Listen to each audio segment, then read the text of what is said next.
Good evening, everyone. We'll be starting momentarily.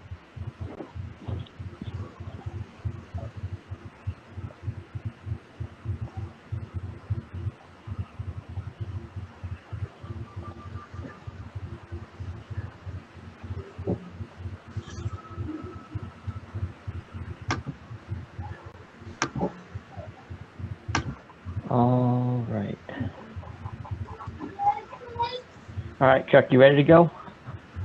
I am. Cool. All right, If everyone. I can do this. Good evening. It's March 24th, 7 p.m. We will begin the Conservation Commission meeting.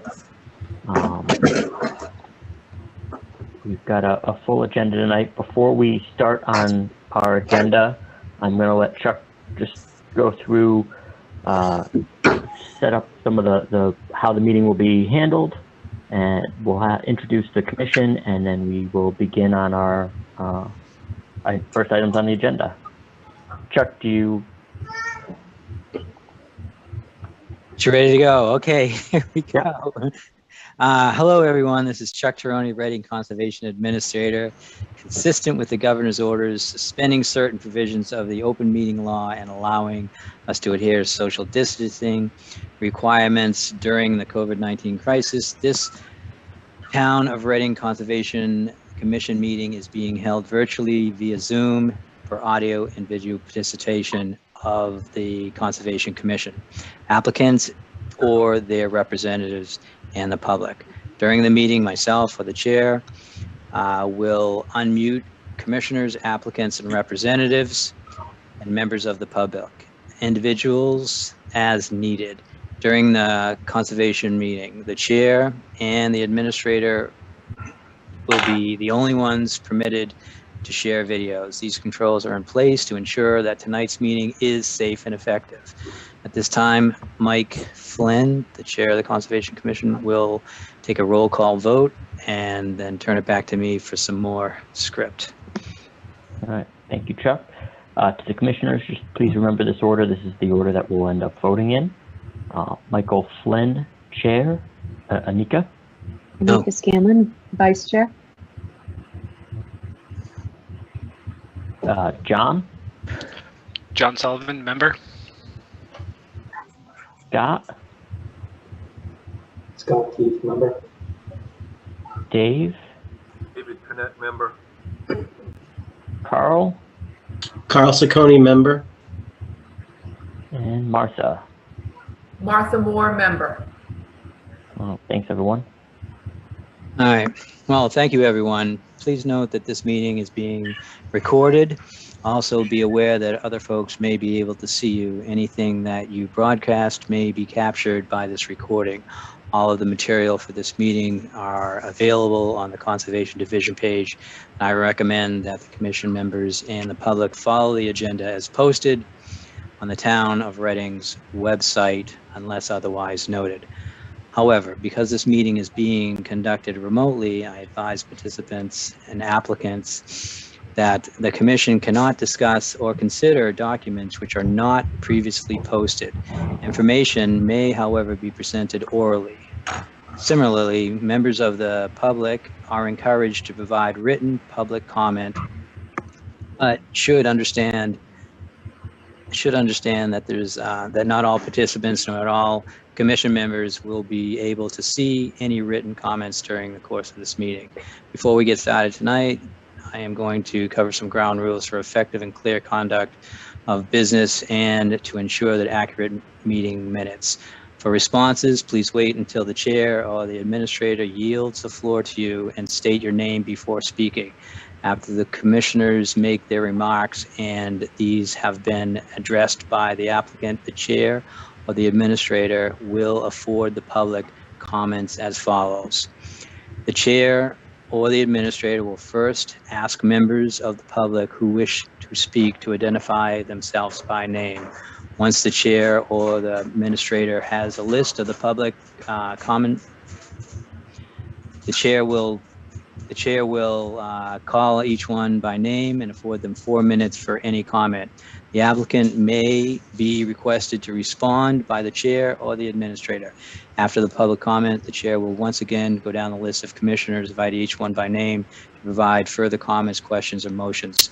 Please hold until your name is called.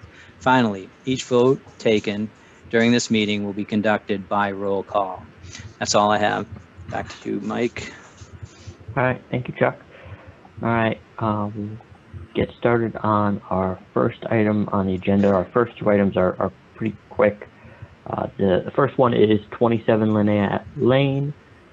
This is a continued public hearing for a notice of intent filed by Keith and Samantha Zerfus under the Massachusetts Wetland Protection Act, Chapter 131, Section 40, and the Reading Wetland Protection Bylaw, Section 7.1. This was for the proposed construction of an addition, patio, and extension of the driveway and removal of trees. The work is within the 100-foot buffer and BBW. As Chuck indicated before, plans are available on the Conservation Division page under the project. And this is Assessor's Map 40, Lot 52. And we do have a DEP file number this week. This was 2700742. Just as a quick recap, we had asked for a couple minor changes, and we had continued the hearing also because at the time I don't think we had a DEP file number. Chuck, can you just give the commission an update as to what we've received since last meeting? Oh, yes. Let's see. Or do you want me to actually, do you want me to turn over to Jack? Maybe Jack. Yeah, let's have Jack do it because he can probably get to it easier than me. Sure. Hey, Jack. Hi, everyone. For the record, Jack Sullivan, owner of the Sullivan Engineering Group. So there were two changes made to the plan. If you remember at the last hearing, the owner was looking to take 8 trees down, 7 of them being within the 100-foot buffer zone to the wetlands.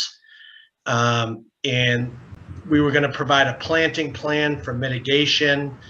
After talking with the homeowners, they decided they're not going to remove those trees.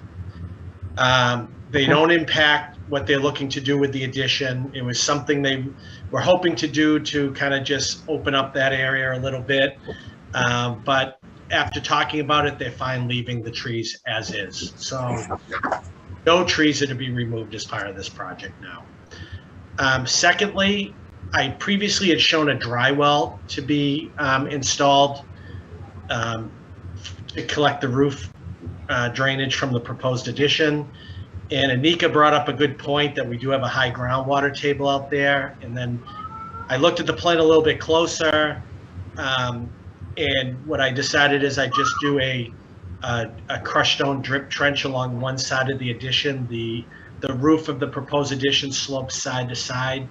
And if you look at the plans, they're removing an existing enclosed porch.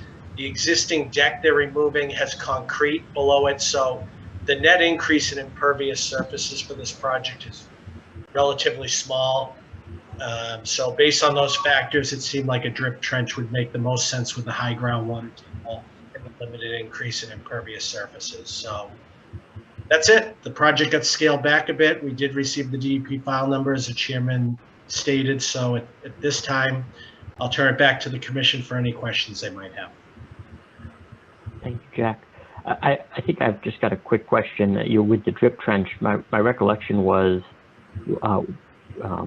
there some minor grading, and this may have all been the same thing, but there was some minor grading in the back. I think you've gotten rid of that as well because you're not burying the coal tech chamber.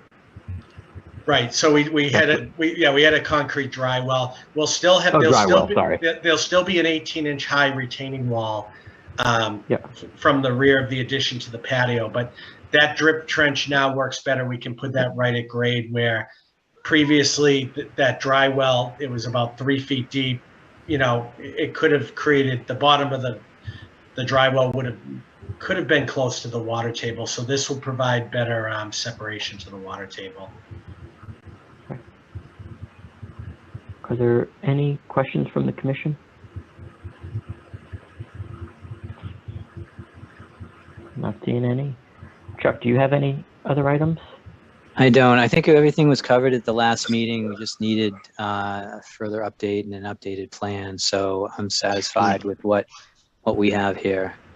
I also there wrote any- Go. Sure. Say, are there any questions from the public?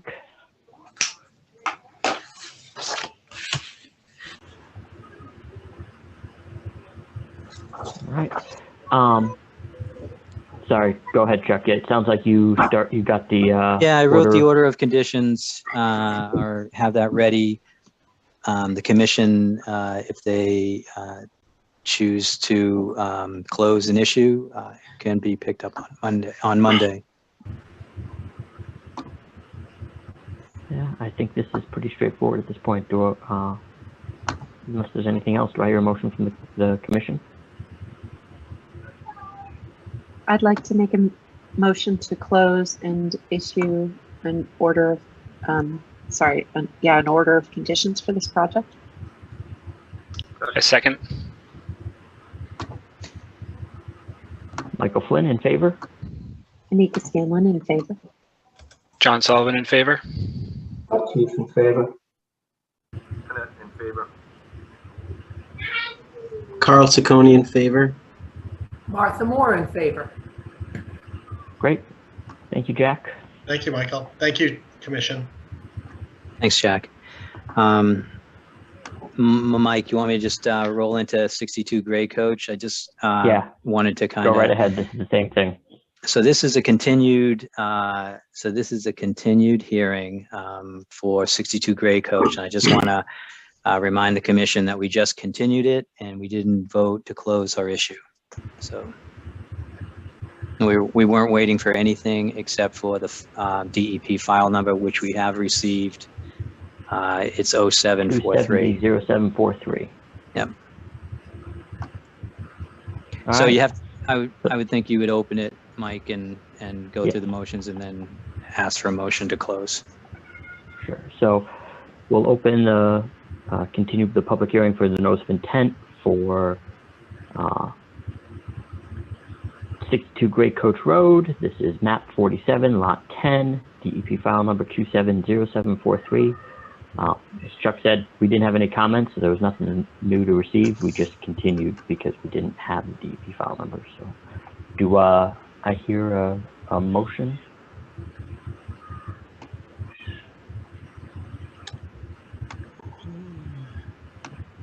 Do you want to see if there's any comments from the public? Well, are there any comments from the public? Well, now the opportunity, you can use the raise your hand feature.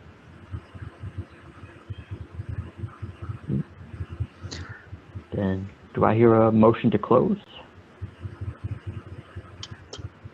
So I moved. move to close 62 Gray Coach Road and issue an order of conditions. Second. Michael Flynn in favor? Anika Scanlon in favor. John Sullivan in favor. Scott Keith in favor. Pennant in favor.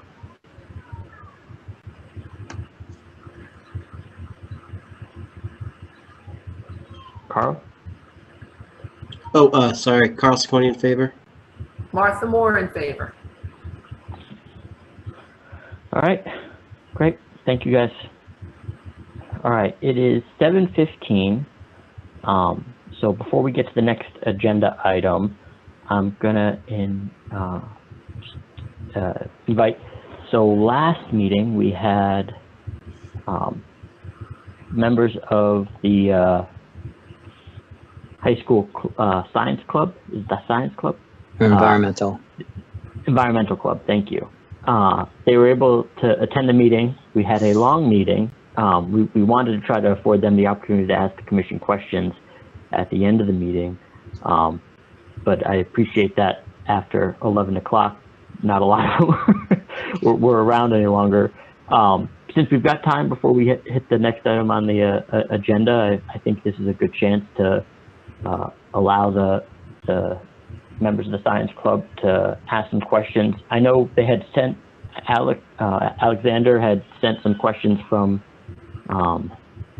the group along. I don't know if the members had a chance to read that, but what I guess I would offer is if there's members of the environmental club here tonight, if you'd like to,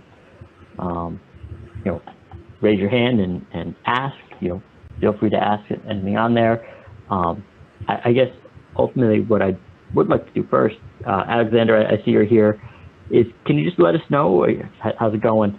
How many kids do you have in your group, and how active is it? And we have about 8 of us in our great group, and that's the environmental club, and we are sort of got to a late start this year because of the whole COVID situation, and the kids really wanted to do it, so they got together sort of in January and said, okay, let's get this on the radar. So that's what we were doing, and one of the things that the club really wanted to do was sort of put feelers out there. What is going on in Reading, and how does environmental enforcement and environmental action happen, on the local level? What's going on? And so I said, hey, one of the best places to start looking is with the Conservation Commission, because they're sort of taking the side of the wetlands. And I want you guys to see that as we're meeting today after work, that a lot of environmental regulation and a lot of community work is happening on people's own time and is happening after hours. And that was a surprise to them right off the bat. So they came up with a bunch of questions, and I sent those questions over to you guys. I don't know, if you'd like me to kind of go through them, and I'll jot down what you might have to say, and then I'll get back to them and let them know. Does that sound like us? Yeah. Okay. Yeah, I think that works. Why don't I could pull them up on the screen. Yeah. Are any of the members of the club in the meeting today? I don't know. I think I don't see any here. I think what happened was they got the little they stayed up late last time. They're like, we have homework. We couldn't do this. I think they were not expecting us to. I don't see anybody. Okay. I didn't know if we needed to turn on their video and ask them to participate somehow. So if no one from the club is here, we can just go to these questions. Does everyone see? Unless somebody from the club is here under their parents. Yeah, just raise your hand and we'll get you in the meeting.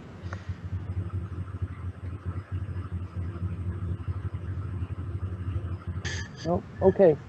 Yeah, that's the first one's like, what exactly does the Reading Conservation Commission do?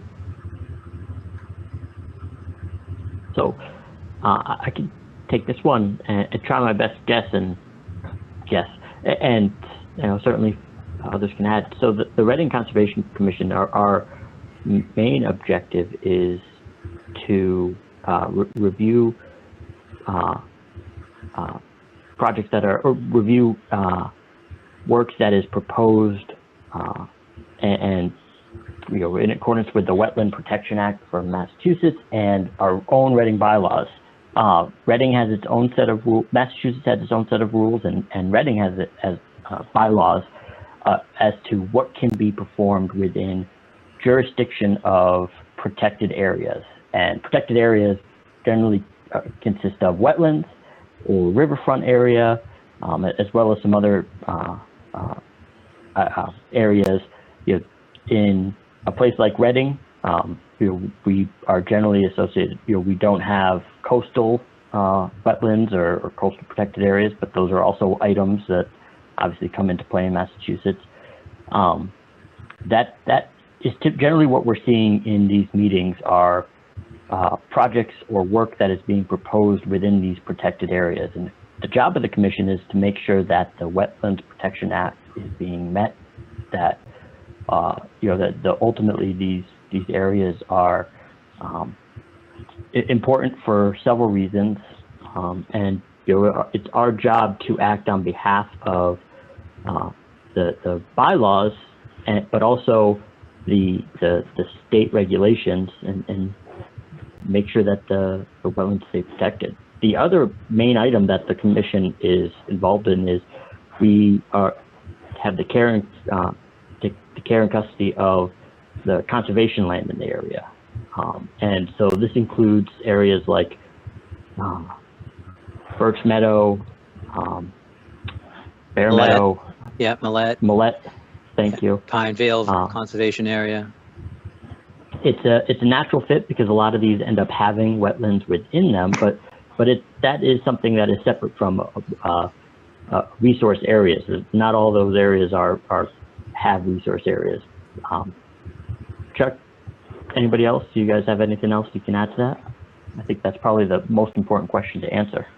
Yeah, so our purview is to review and permit all work that's within the wetland, the resource area, and the 100-foot buffer zone and the 200-foot riverfront. And so we review that through our own town regulations and through the Wetlands Protection Act 310 CMR 10 and its regulations. So that's where we get our authority. And I think Mike said it best. So Great. that's what we do. The next question then is, what are some of what things that you've done or achieved in the past? And I guess from what you just stated, achieving something isn't really part of the job. But yeah, is there any sort of noteworthy things that have happened? There are, and actually one, Chuck, you had sent one to the commission recently that was, I think, now this is not just the work of the commission, but it's something that the group like the Conservation Commission has a good part in. And Chuck, that was the Ipswich River and the health of the Ipswich River as when Reading separated from using wells in town forest. Was this 10 years ago, 15 years ago? Mm-hmm. Mm-hmm. There's a lot of the Conservation Commission is engaged in a lot of the items that are that have to do with environmental protection, even if it is necessarily under the purview, that the towns will bring in and engage the commission and the conservation division. Chuck gets involved in a lot of the projects that are there. And I think ultimately, as we said, our main achievement is trying to protect the resource areas. So what happened with the Ipswich River? I mean, okay, so we switched from using the wells, which were kind of pulling water away from the river itself, to using MWRA water. What sort of did the town do? Did they, I don't know. I mean, did the Conservation Commission tell the town to stop doing it, or how did that work? So the Ipswich River was there was a fear that it was going to, so many communities used it for water that the MWRA and environmental clubs and whatnot wanted to get people in towns off of the Ipswich River. So I guess I wasn't here when it happened. I don't think the Conservation Commission had anything to do with it other than to say that they liked it. It was the water department that made the decision to switch over to the MWRA. The wells have been, they're still there, they're still in existence, and there's talk about decommissioning those wells and then opening up that land to other things like parks and more recreation and things like that. But I'm not sure what exactly the town and what the Conservation Commission's roles were. So that might be a water department question. Yeah, I think so. Alex, the one thing I'll say is, and Chuck had passed this around to us. If we could, if you want to pick like 2 or 3 more questions I think so. that you see, and we can certainly take these other ones and try to answer them as well, just so they've got the that the group can hear it. But it's good to hear it from the entire commission if in public meetings. So if you've got 2 more that you see there that you'd like, so certainly. Okay, yeah.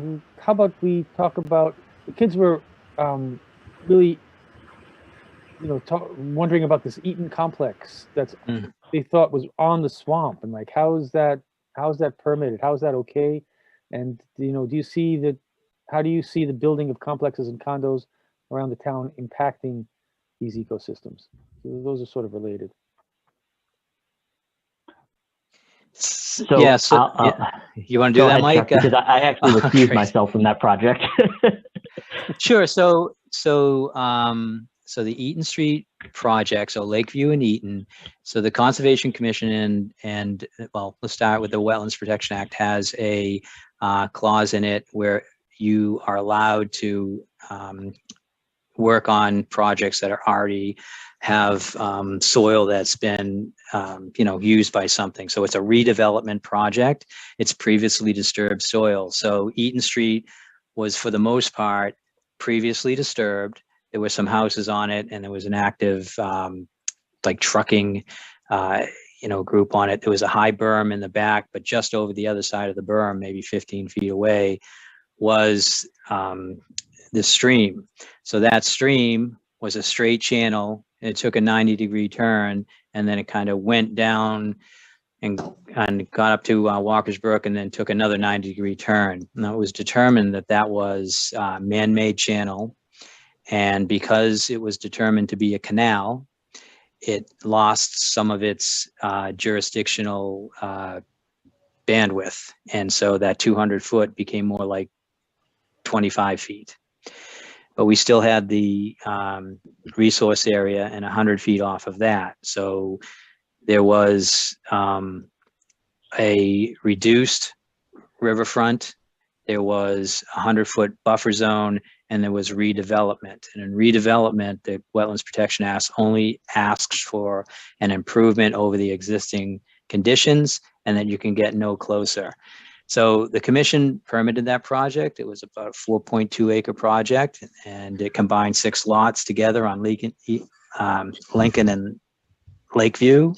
And they came in with an ORAD first to determine where the resource areas were. And they came back with a plan where the complex was and the townhouses were. And the big improvement that this commission saw was in the stormwater, because this stormwater before was just runoff, sheet flow going right into the stream, which I think is Walker's Brook. So that was silt filled and salt filled and mucky and all that. And now that's all being collected and cleaned and strained through underground filtration systems, and then going into the brook. And so that was the improvement. So they met the DEP stormwater standards for this redevelopment site, and something that hadn't been done before. And they have it's prevented most of the human traffic back and human disturbance back. There's a wall and no one can get back there. There's no parks and there's no open areas back there. It may happen in the future, but right now that's just a wild area. And kind of we were able to, like a cluster development, we were able to preserve some open space and reduce energy consumption by having a denser group of buildings, and there was less land disturbance, so there were fewer environmental impacts. So all those things are what we look for. It's really not, the commission's job isn't really to stop development. It's to, like we said before, we want to use the Wetlands Protection Act and the town bylaw to review and make conditions to bring them into compliance with the certain standards of each performance standard. So that's, I don't know, Anika, do you want to add to that? I know that you were around with that project. Chuck, there's one thing I was going to add, just interesting about that area in general, Walker's Brook. So you mentioned how it's a man-made canal. Years ago, before this project was ever brought before this, the idea of that a canal is not a wetland was decided based on this canal in a different area. and set the precedent for the state that canals aren't considered wetlands. That being said, the Reading had wrote its bylaws so that canals would be considered wetlands. So because we didn't want that to happen. Now, a project like Eaton Lakeview wasn't submitting under the town bylaws. It was only had to meet the state regulations based on the type of project that it was. But it's just an interesting fact back there that Reading actually has a stricter criteria within our bylaws associated with canals, associated with Walker's Brook there. Well, so I'm sorry, I don't get it. So if this Reading had a set of conditions that was more stringent than the states, why didn't they have to meet the town's regulations? So under Chapter 40B, they don't have to, the whole process goes through the Zoning Board of Appeals, and the Zoning Board regulates the rest of the department's regulations. So it's up to the commission to advocate for those conditions that they want to be part of this project through the zoning board, but it's up to the zoning board whether they allow, you know, the entire regulations, the entire, you know, Reading wetland regulations to be dropped from this project or kept. In this case, they were dropped. So we weren't able to add anything through the zoning board for any more protection. So we were left with just dealing with the State Wetlands Protection Act. Well, because this was a 40B project, huh? Because it was a 40B, yeah. I do want to chime in for a second. You know, on the other side of that canal, if you want to call it that, is a landfill too. You know, that area, any improvement to that area is going to be an improvement. And I think, yeah, I think the protections that we were able to set up through that permitting process are going to sort of preserve certain areas in posterity. And Yeah. I think that's a benefit. Yeah, that wasn't built on a swamp, it was built near a swamp. So, yeah, so you're in the buffer zone, you're not in the swamp, and the swamp was a buffer to what used to be the town dump. And in that swamp, there's still a lot of metal, there's a lot of debris back there. Yeah, it's tough. It's you know, this is a great question because, you know, when everyone thinks they're going to be, you know, the park ranger when they're on the conservation commission, but really it's more of a situation where you're just trying to you know, create a situation where the applicant gets what they want and you're, you know, protecting the environment also. And those are the conditions that we add. Now, sometimes there's not enough room to make that happen and we have to deny a project, but for the most part, you're able to, you know, just add a few conditions and it becomes a better project, and a better project than it came to us in the first place. So it's a win. It's a win for everybody. And then just two things I would add to that, Chuck. Like you said, this was near a swamp, but not on it. You know, two things that in general, you know, that this commission has generally held really high importance to is the 25-foot and the 35-foot line. The 25-foot is both a Reading bylaw and a state regulation. The 35-foot is, and that's considered essentially a don't touch zone. The 35-foot is what we consider a no structure in Reading.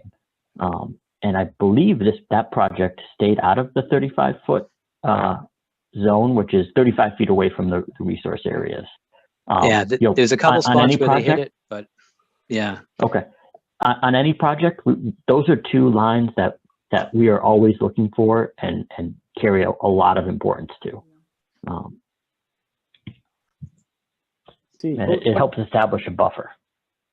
I get you. One more question. Do you know anything about this kayak landing and rental place on the Ipswich River that's being talked about? So I checked around a little bit with the Trails Committee. I don't know anything about it. Just to Uh, us.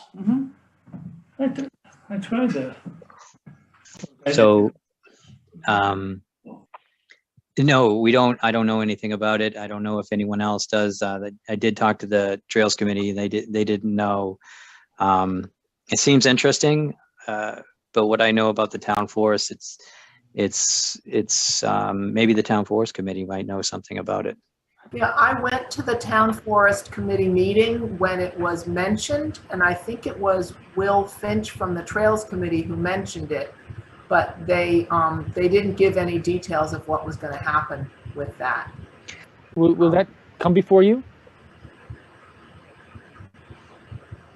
I mean, if they want, if this is a thing that somebody wants to do, will it come before you? I imagine it would have to. Yeah, Well, it Is that the case, depends. Chuck? If it's yeah, it depends.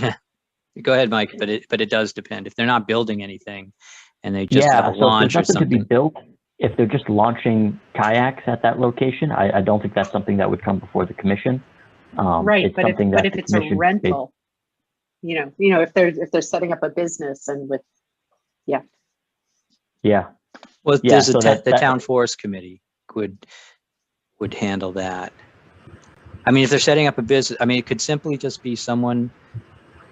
I don't know what it's going to look like, but again, if they're building something, then that would be disturbance within the 100-foot buffer zone, and that Right. would be something we would have to look at. And I would suggest also that the environmental club might want to look into what the Town Forest Committee is doing right now, because they're getting ready for a big anniversary celebration. Was supposed to happen this past September. I think it's planned now for this coming September. Yes, And they might very much like to have high school students involved in that. we're going to have a hike with them on the April 10th, so which is a Saturday. So we're going to go through a little walk in the forest and then see, get a historical perspective on that. So we've kind of gotten that in the works, but that's great. Thank you, Martha. good. All right. All right, thank you guys so much for hearing these questions, and I really appreciate your response and putting us back on the agenda and having us kind of up front. I really appreciate that. Thank you so much, and I'll get back to the kids on with these answers I've typed in. All right. No problem. Thank you, Alexander. Thank you. We'll talk to you. Have a good one. Thank you. All right. Thank you, everyone. Okay, we will move on to the next item on the agenda. This is 550 West Street. We'll open a public hearing on an RDA filed by Scott Harris under the Massachusetts Wetland Protection Act, Chapter 131, Section 40, and Reading Wetland Protection Bylaw, Section 7.1. This is for the removal of several potentially hazardous white pines at the rear and side of the property, behind the garage and next to the house. The work is within the 100-foot buffer zone and 200-foot riverfront area. The application and plans can be viewed on the Conservation Division page under the current project map 25 lot 2. This is RGB file number RDA 2021-2. Before we turn it over to the applicant, I just want to mention, if we'll open it up to public, as we've done with the other ones. We'll open it up to public comment after the applicants had a chance to present the project, the commission's had a chance to comment. But if you didn't feel like you didn't have a chance to provide public comment, you can always email the Conservation Division through the webpage on the Reading Town website. With that, I'll turn it over to the applicant, Mr. Harris. I see you're here. Thank you, Commissioner, for hearing me tonight. I'm not sure if you had a chance to look at the plans yet, but the side and rear of my house is surrounded by a tremendous amount of extremely tall white pines. And honestly, I've got a 20-month-old son in the house, and my wife's pregnant with our second right now, and it's a safety concern primarily. Last summer, we had to replace our garage roof. We had a branch that came down, went through the roof. And then the previous winter, I had one of these probably 80-foot tall trees fall onto my neighbor's property. Luckily, the only damage it did was to the deer fence that separated our two lots. But really, primarily, it's just for the safety of my kids, my family, my house. There's a number of them that are split. If you walk around the perimeter, you can see there are already some trees that have come down, and I'm left with a 10-foot snag. And some of the larger trees are around the immediate vicinity. And so I think if some of those were to go, then you get into some of the smaller diameter trees behind them. I think they're being protected by some of the larger trees. So I know it's a significant number of trees proposed on the plan, but it really is the softwood pines really just constantly dropping branches, and every time there's a heavy windstorm, heavy rainstorm, heavy snowstorm, we go back out and there's branches everywhere. And again, I got a baby under 2 and another one on the way, so I'm more just looking after the safety of my family. All right. So this project, this is on West Street. It's, I think we can see on the plan. It's and I think it's that we said it in the introduction. This is within 100 feet of the wetlands. It's also within 200 feet of, I think that's the Ipswich there, Chuck, or no, that's Arizona. Yep. And that is the Arizona. Thank you, Mr. Harris. That's the upper branch of the Arizona. Okay. I guess I'll start. Mr. Harris, do you know how many, just so I apologize, I did take a ride by your site. I think when I first got this, I saw the blue circles and thought this was 5 trees that you were looking to bring down, and not the area. Do you know how many trees you're proposing to take down? So everything that's a circle there, it's 109 is the number of circles there. Went out and double checked them a few times. And everything, 8-inch diameter all the way up to, I think, 38 is the largest.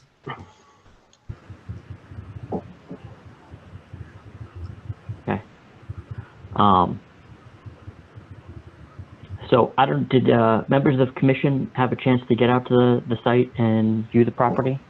Martha, I can see you nodding. I took a drive. Okay, go ahead, Carl. I was able to take a drive by. That's all. Yeah. Martha, how about you? Yeah, I pulled in the driveway and took a look at the trees, and I do recognize that there's a lot of very tall trees very close to his house. I'm questioning what the plan is for what will be there after he takes all these trees down. I guess that's my big question, is what are you planning to do once you've removed the trees? So the plan would be to replant some trees with some hardwoods. Certainly I wasn't necessarily planning on planting 109 new trees, but I was thinking a combination of maybe some maples, some oaks.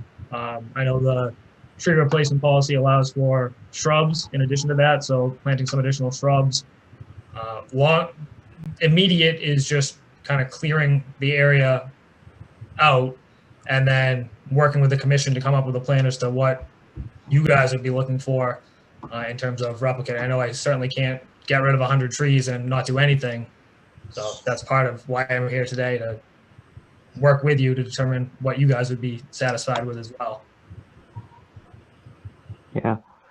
I think one of the important things here, Mr. Harrison, and just for the commission, is going to be having us get out there and see it. You know, one of my concerns is similar to you, Martha, is this is a lot of habitat that we're looking to remove, and it's a lot of trees.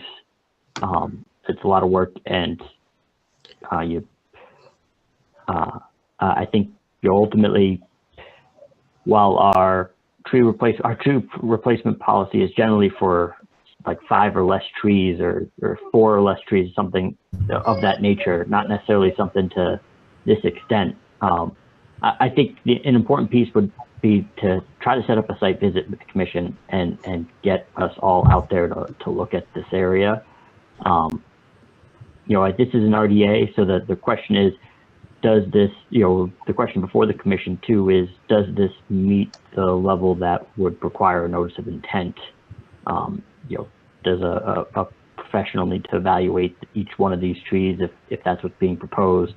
I don't know what Mr. Harris's timing is, but I would suggest that we could maybe have that site visit first and then kind of take through those steps. But I see this as, because of the quantity, 109, I want to make sure that the commission, everyone that has the opportunity to really walk this site.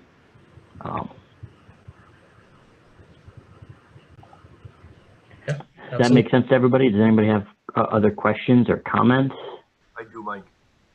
Yeah, go ahead, Dave.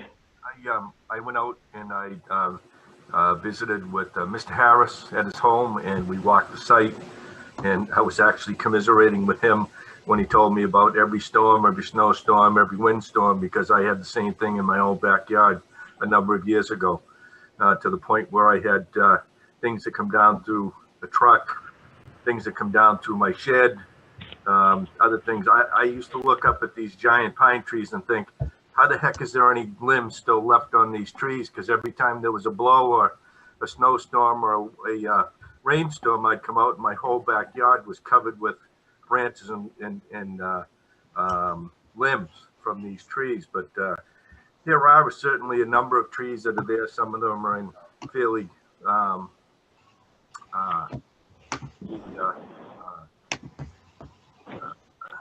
damaged shape. But I also, when I was speaking with Mr. Harris, he had stated to me that he had been working with Mayor Tree Service, and that they had came and done an assessment of the trees that were in his yard. So he's already had a professional arborist look at the trees that are in his property.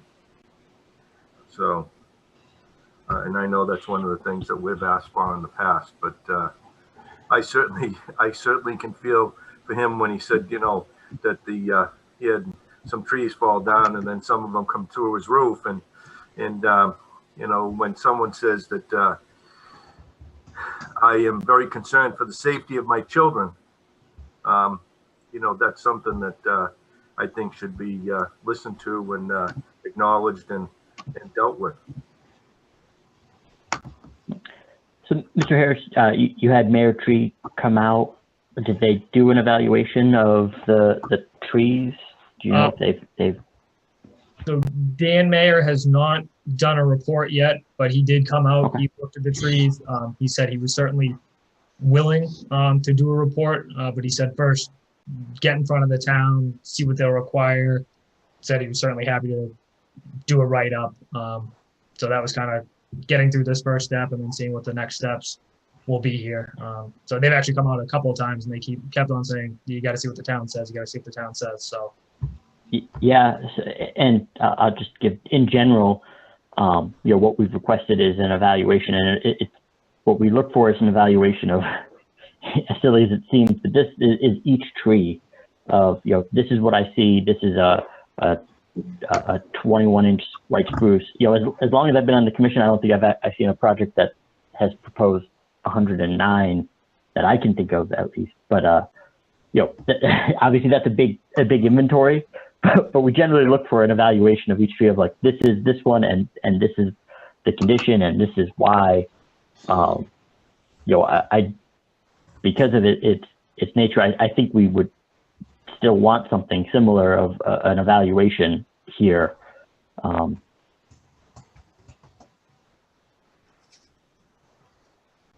Okay. Anika, do you have any? I had I guess two questions. And I don't know if they're actual pinpoint questions, but just two things that just came up in my mind. One of them was,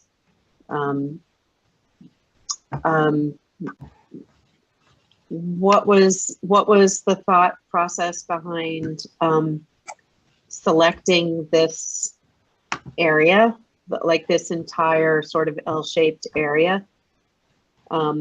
because the way I'm thinking about it is some of the trees that are proposed to be taken down, maybe, perhaps, even if they, perhaps, you know, that the tree, some of these trees might be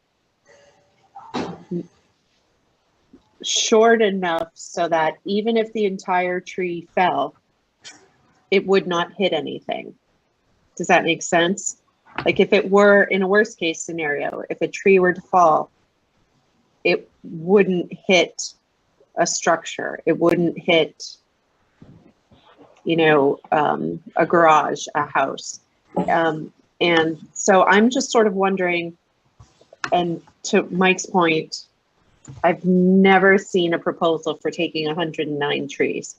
This is a first. I'm a little startled, and I'm leaning towards recommending a notice of intent because the restoration, especially to meet, you know, the riverfront requirements and the wetland protection requirements are not going to be light. So so I just wanted to sort of investigate the rationale for picking this L-shaped area, just to sort of hear, you know, what you're hoping for as a final, you know, as a final change in your yard.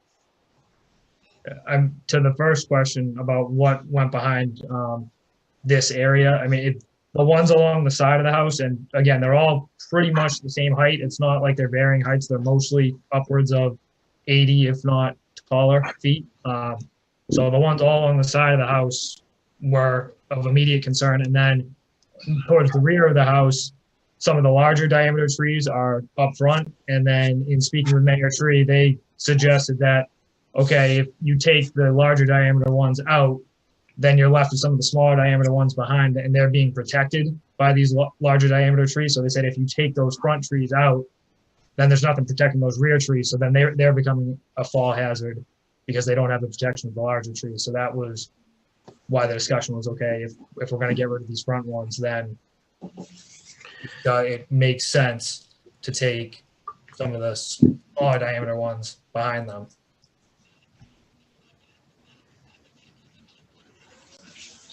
And again, I mean, at the very rear of the property,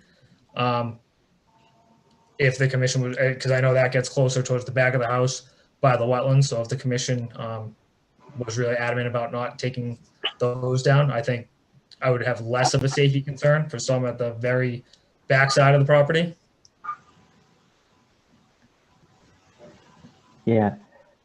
Anika, I think I just echo your kind of what you said, something you said there, and I would just even say, so I do think it's a good idea that we get the commission out there to go walk this and walk it with Mr. Harris. I think if we walk this and there's trees that can be saved, or there's areas that, you know, we kind of look at it and say, well, maybe these don't need to be on the plan. Maybe this number comes down. You know, I think we just saw the first property that first item on the agenda today had 8 trees coming down, and then they ultimately decided, well, let's take these off. I'm not saying that that's what you want to do, Mr. Harris. I think if we do a site walk, we can kind of look at each one of these areas and see what makes sense. I do, my inclination is, even if we cut this in half to 50 trees, like I'm looking at the very least that this would go under notice of intent. I don't know that I want to just tell Mr. Harris that this is a positive determination, let's file a notice of intent, and not give some better feel for what the commission would look to see in that anyways, because I don't want to go through the permit process of a notice of intent, filing all that if there's without some flavor already. If that makes sense. Mike, I just want to add, so this figure looks like it's from the town GIS, and the wetland line there needs to be checked because that isn't necessarily accurate. And I also don't suspect that there's additional resource, like natural habitat or protected species or anything like that, but it wouldn't hurt to also do some of that checking. See if there's a vernal pool or any other endangered species protection out back there. I mean, the beautiful thing about this property is it is so naturally established. But I do hear your concerns about your family, and it's not a small concern. And I respect the request, but the way I see it is I think we're going to have to kind of go tree by tree. So, yeah, we can start that process. Yeah, I'll just add, Mike and Anika, that just from my kind of drive-by, I kind of Googled it first, saw the plan, then Googled it. You know, and I think I was thrown off by the circles, and I thought maybe the blue at first was more the clusters to remove, and then I tried to tally up the list on my own, and then driving by, I think someone had mentioned just the habitat alone, and in my short time, this is by far the biggest ask I've ever seen. So I thought, wow, what is this going to look like? You know, so yeah, I'm definitely signing up for a site walk if we have to go out there and take a look. So. All right. I mean, I think that it's Scott, John, do you guys have, Martha, do you guys have any questions or? Oh, maybe can I add one more? Sorry. Go ahead. Go ahead. Sorry. Maybe just to the client, to the homeowner. So you've read the tree policy and you understand the possible replacements you mentioned. So are you kind of can grasp the scale of this if that was to happen, even if it was 30 trees or something, but, right? Just the mitigation replacement alone would be quite kind of pretty big. So. Yeah. Like I said, I wasn't necessarily planning on 109 new trees. Yeah. But you kind of get that you can see this. It's big. I mean, it's just one. So okay. Yeah. No, I understand. Okay.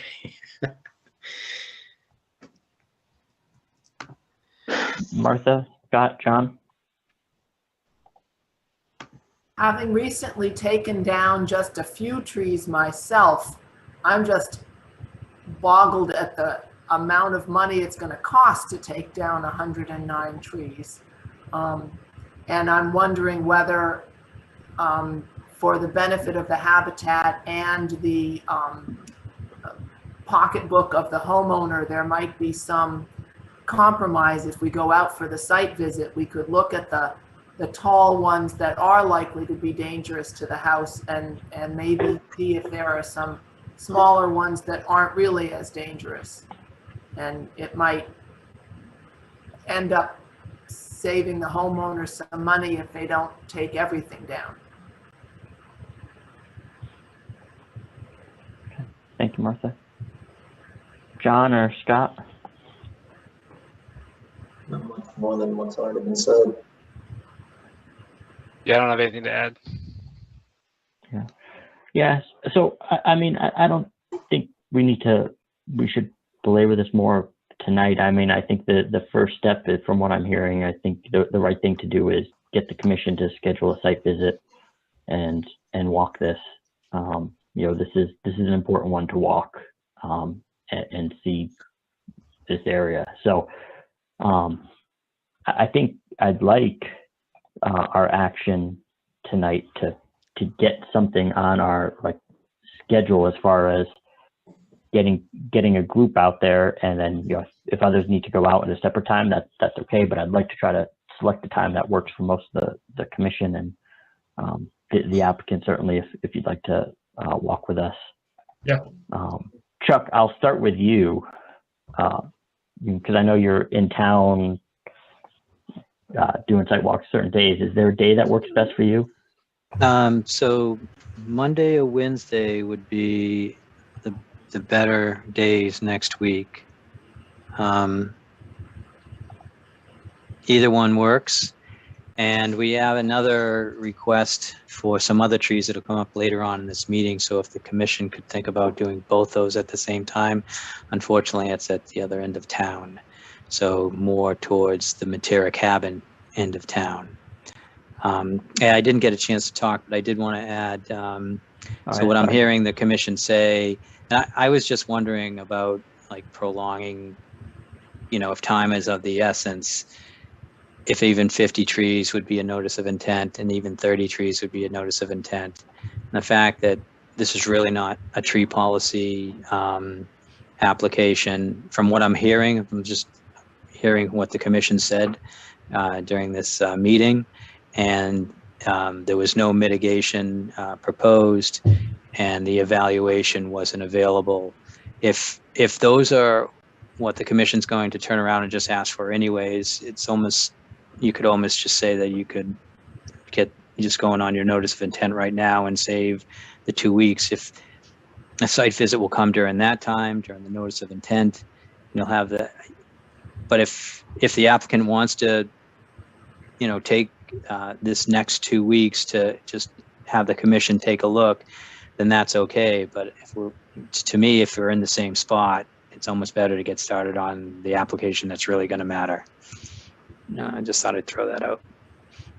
No, and that's a good point, Chuck. I think I think you're right. I mean, I think I said is even if this was cut in half, I think you said even if this was 30 trees, I'm leaning towards the idea that this would have to be a notice of intent in front of us. And so if that's going to save the applicant time and that's just the route to go, I think that's, I think it makes sense to offer that to you, Mr. Harris, of we would just give a positive determination, which would mean this is, rises to the scale of a notice of intent based on the amount of work that needs to be completed. If the 2 weeks is not a huge deal to you and it's worth getting us out there and looking at it and continuing the RDA and having us see, and you want to try to go that route, my take is leave that up to you. If like you said, like Chuck said, if it saves you 2 weeks to just start going now, because I'm hearing the same thing that Chuck heard is, it's a lot of work. That I think I think I have a feeling that, even if we cut a lot, I'm probably looking for a notice of intent and that level of evaluation. So I don't know if you have a feel for that, or if you want us to explain kind of the difference between the two, if you understand, if you know the difference right now. Yeah, no, I work for a construction management company, so I'm familiar with notice. Okay. So I guess if we were to do a site visit Monday or Wednesday of next week, would the determination be made at that point of, yes, you'll need to do a notice of intent, or would I need to wait until 2 weeks to officially say, yes, you need to file a notice of intent, and then the clerk? So theoretically, we're not allowed to vote outside public meeting. So we need to have a public meeting to make a vote. So in theory, yes, you would have to wait 2 weeks for that to happen.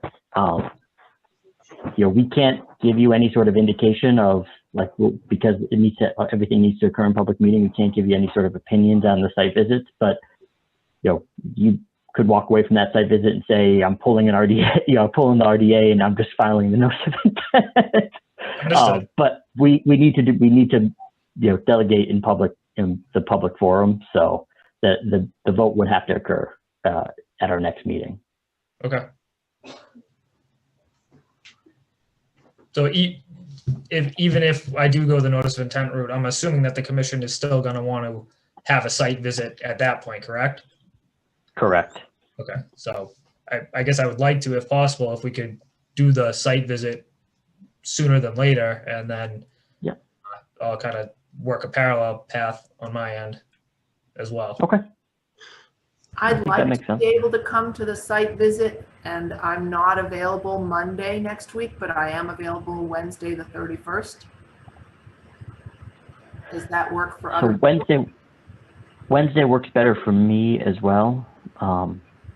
I could do either morning or and I guess morning or like lunchtime. You know, if that works for everybody. Frankly, I could do later in the day too. It's starting to stay later, so. if you wanted So to do Monday and Wednesday both can work for me, but I just can't do anything before noon, unfortunately. But I could do, Mike, if you're willing to go 2, 3, 4, or whatever, I could do that. Yeah, I like the sound of like 3:30. Perfect. Even better for me. Does that work for others? Yeah, 3:30 on Wednesday I can do. Okay. I can't do Wednesday at 3:30.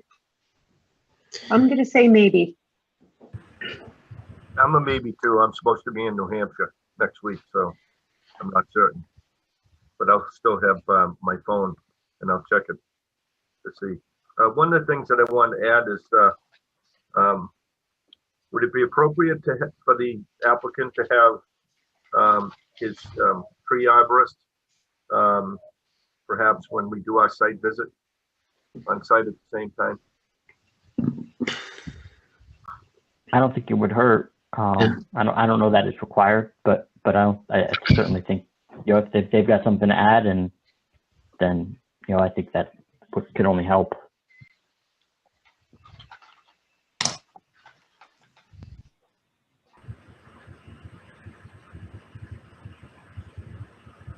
And Martha, I'm sorry, but did that time work for you? Yeah, 3:30 is fine. I'm free all day. So we have three members, 4 members, and a couple of maybes, and Dave can't go. Probably not, but I'll still, if I can, I'll see if I can make it. Okay. So I can obviously go on Wednesday. So I'll set that up, and I'll yeah, I don't know if I need to. So I'll see if I need to post that for 4 members. I don't think we have to post site visits. So I think for site visits we don't have to, right? yeah, no, so I won't worry about that. Okay. Or let me put it this All way, right. I'll check into it, but it seems like we wouldn't All right. have to worry about it because I don't remember anyone doing that in any other town I work for. So All right. Anything? Any comments from the public? Not seeing any. However, as I said in the beginning, if you feel like you didn't have the opportunity to comment, you can always email the Conservation Division through the webpage. Any other items, Mr. Harris? No, that was it. Again, thanks for the time, and I'll see you on Wednesday. Great. Thank you. Can I just get a motion from the commission to continue? yeah, continue to April 14th. Motion to continue 550 West Street till April 14th. Second. A second. Michael Flynn in favor? Anika Scanlon in favor. John Sullivan in favor. Keith in favor. David Panett in favor. Carl Sacconi in favor. Martha Moore in favor. All right. Thank you. Thank you. Okay. Move right along to the next item on the agenda. This is open a public meeting for an RDA filed by Mr. Chai-Ying Liang under the Massachusetts Wetland Protection Act, Chapter 131, Section 40, under the Reading Wetland Protection Bylaw, Section 7.1. This is to install a fence around the house. The fence will be around 2 sides and the back of the house. All of the work is within the 100-foot BBW. The application and plans can be viewed on the Conservation Division page under the current project. This is map 51, lot 165, RGB file number RDA 2021-3. Now, turn it over to the applicant. How's it going today? Hey, good evening. Thank you for having us. So yes, so I would like to install a fence around the house, mainly because I have 2 kids, 1 3-year-old and a 1-year-old. My wife and I feel safer having a fence around so our kids can run around outside. Because we have seen coyotes and foxes roaming around the back in the wooded area, and they're like once in a while there'll be animal carcasses on our property, and we just feel safer that if we can just put up fences. So on the bottom side it'll be going down, and then along the 35 feet no build zone, and then go back up towards the street side. And yeah, that's pretty much what we are proposing to do. Okay. What's the difference between the red and the orange on the plan? Okay, so the red is all the way out to the drain, the ledge of the drain. There's like a hole there, so that would be the orange is a ledge. But I don't think I'm gonna go all the way to the edge.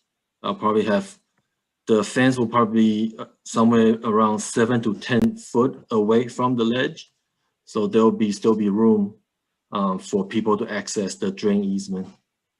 Are you installing the other color that's not red? It might be gold or yellow that's on this plan. It's right here. Do you see this? Chuck, maybe you can see. Yeah, there you go. Is that being installed as part of this project? No, this is the red. Yeah, just the red. Okay. Yeah. And that's just something from the old plan when you bought the house. Is that what that was there for, or is it? So what is this? I think what happened was the orange line is not supposed to go out that far. I was working with the surveyor. We wanted the fence to go 30 foot out from the house, but it shouldn't go all the way to the edge of the drain. And the red line is 18 foot, I believe, from the house. Yeah, so we're proposing the fence to go somewhere in between the red and the orange. Okay. Yeah. Well, yeah. So I'm confused, but I just I need a plan, even if it's modified by the homeowner, that shows where the fence is going. So, I could accept we're not doing this part here, and this is where it's going. But if the answer is it's going somewhere in between here, it needs to be drawn on this plan. Okay. I mean, and that's not, it shouldn't hold up anything, but it does need to be drawn on the plan.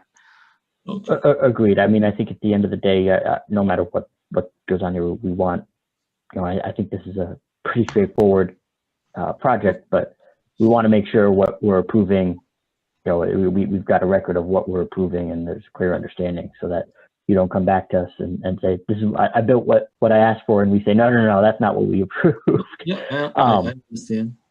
Can I the do blue line?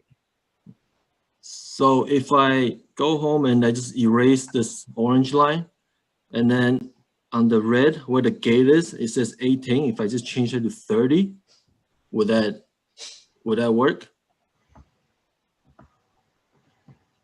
I think we'd like to see where 30 projects, where 30 puts you. Oh, okay. Right. Oh, it says 18 right there.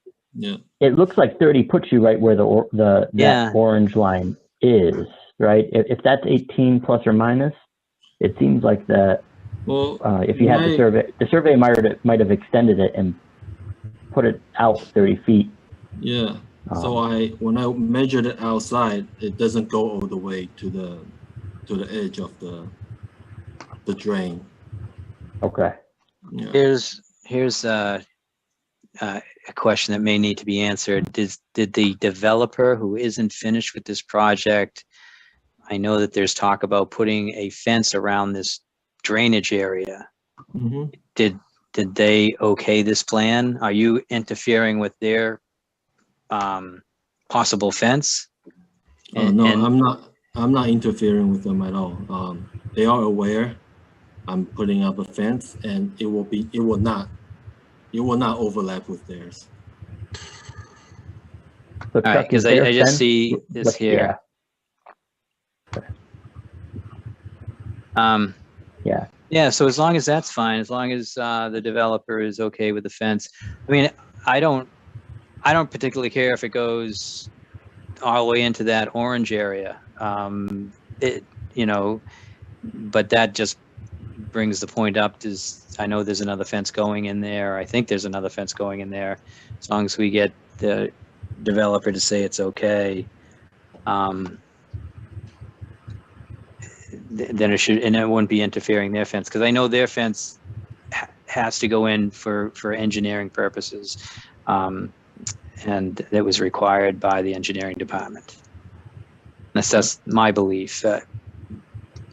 I know Nelson's on this meeting. He may know more about it. He lives on the other side of this drainage area. That's kind of like a drainage pit. Chuck, do you know, is there a possibility, because it says drain easement back there, is there a possibility that there's an area that needs to be maintained between the wall, like, I don't know, is there an easement in this zone? Yeah. Good point. That's why we're not putting the fence all the way up against the drain. You're staying out of the easement. Yeah, they can still access it. Yeah, I think that's what would make it 18 feet. Because I see that line going through there on both sides where it says proposed wall, and up right. by where it says sidewalk. Yeah, so we are working with the engineering department to determine how much we can go into the easement, like how much feet over the 18 feet we can go into. Yeah. Yeah, it's another, I guess that should have been looked at prior to this meeting, but I can certainly look at that also and get the engineering department to make a call on it. I mean, they don't allow fences and easements. That's what I've heard. That's what we've been going by. Yeah. But I think that, but this is different because there is a fence going around that infiltration area. So I'll try to keep this easy. You know, I think this commission regularly approves fences like this in this type of area. I'm not overly concerned about the fence from a conservation standpoint, but I don't want to necessarily approve a location that hasn't been just check with engineering of is this okay? I think I'll let the other members of the commission, if they have comments or questions, to speak up as well. But this is a no-brainer as long as we can just make sure that the location isn't impacting some other item. I don't want it to be conservation said go ahead, put it in, and therefore it's okay. From a conservation standpoint, this is an easy decision on our end. It's just, let's make sure we know exactly where this is going to go and make sure that it's not creating any sort of issues with some other department or rules that we've generally have kept with, like drainage easement and anything there. Does anybody have any other thoughts? Go ahead, Martha. I'm curious what kind of fence it's going to be. The people across the street all seem to have solid white fences. Will this be similar, or will this be something that small wildlife like chipmunks and squirrels could get through? No, it'll be similar to the neighbors, the solid white vinyl fences. And then I had one more question. It's on the other side of the house. If whoever's got the map up could scroll down a little bit so we can see the other side. Yeah, there. In this plan, it looks like there's a stone wall going along that boundary of the house closer to Main Street. But when I was out there in person, I didn't see any sign of that stone wall. Does anybody know what the story is with that? That part is still under construction, and I am not aware if they're putting up a stone wall or what the developer planning to do there. I think it's actually shown on the other property, Martha. Okay. I think that line is the property line. So if the stone wall gets put up, it's the house they're still building that would be putting that stone wall in? Correct. I know some other times we've been specifying that the fence needed to be something that wildlife can get through. I don't know what the circumstances are where that matters or doesn't matter. Go ahead. It's always any fence we look at within our jurisdictional area. It has to allow animal passage, but you can interpret that many different ways. I've heard of some towns leaving 6-inch gap. Typically a fence is about 3 to 3.5 inches off the ground. It's usually not tied up against the ground, and the terrain also creates openings also. But if that wasn't the case and it was completely flat, you would want to have at least 3.5 inches off the ground. No, actually, so the solid white fence will only go in the front and the side, and the back, where you see the prop fence. The back will be not solid, but it'll be like it'll be white and like metalish, like slots. Like So picket, like a picket fence. Yes. So that's fine. Yeah, yeah. And there's a stone wall there, or retaining wall there anyways. Yes, sir. Yep. So it'd really be on the corners that it would be important to have that opening on either side of the house. See, okay. Yeah, we can, we'll be aware of that. Anything else?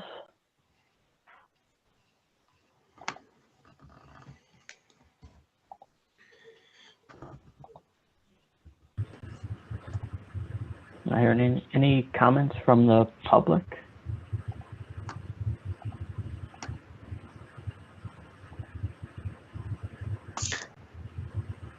Not hearing any. Chuck, what's the best way to just kind of resolve the location issue? I mean, should we, I think a lot of times with something like this, you just go to engineering and say, here's what we have, and do we either request like a letter from Ryan, or what's the best way to deal with the location? So it's only this drainage easement area that I need to check with Ryan. I think the rest of what we talked about was agreed to. Yeah, and I don't understand this in this area because there's a fence going up. I think you can see something in this area here with the line and the X. It's up to the commission. You could approve it with the understanding that this one aspect of this project needs to be reviewed with the engineering department, and whatever their word is final. So that would mean you might be stuck with 18 feet over there. Right. Is that okay, Luke? Yeah, actually, I have already contacted them, and I'm waiting to hear back from them pretty much, the engineering people. So yeah, Okay. if 18, then has to be 18, then so be it. Maybe we can have Chuck help ping them, since now that it's opened up, the meeting's opened up. We can just see if you can get a clear answer on that. Okay. Yeah, Chuck. I mean, I think that's the right way to go. Is as long as everybody in the commission is okay with that, is approve this, but with the stipulation of that north side there, or if that's the west side there, needs review from engineering, and just a final plan of location is provided, so that we all, that what was approved is something that is ultimately agreed to. But Chuck, I think you can ultimately get that plan and make sure it's consistent with what we hear from engineering. Yeah, I think it was talked about a lot in the recent past, and yeah.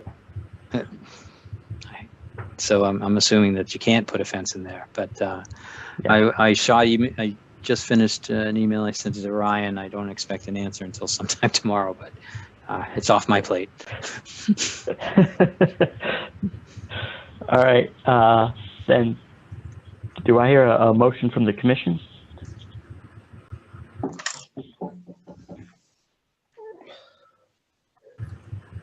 I move to approve the building of this fence under conditions approved by the DPW, the building department.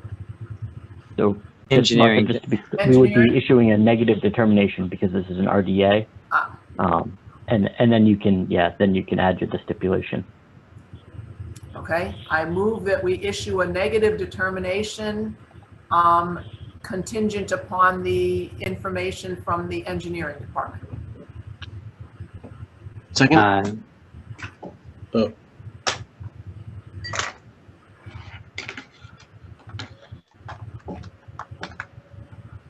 I hear second? Second. All right. Michael Flynn in favor?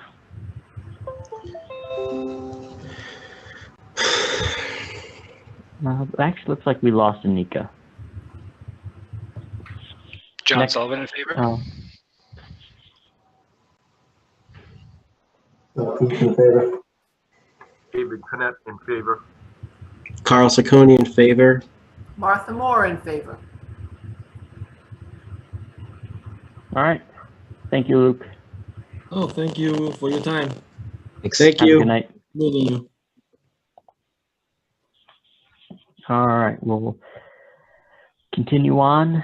This is open a public hearing on a notice of intent for 67 Belmont Street, filed by Michael and Emily Monagle under Massachusetts Wetland Protection Act, MGL, Chapter 131, Section 40, Reading Wetland Protection Bylaw, Section 7.1.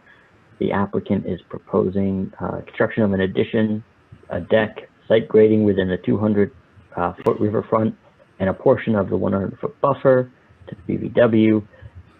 As we've said with the previous projects, the application and plans can be viewed on the Conservation Division page under the current project.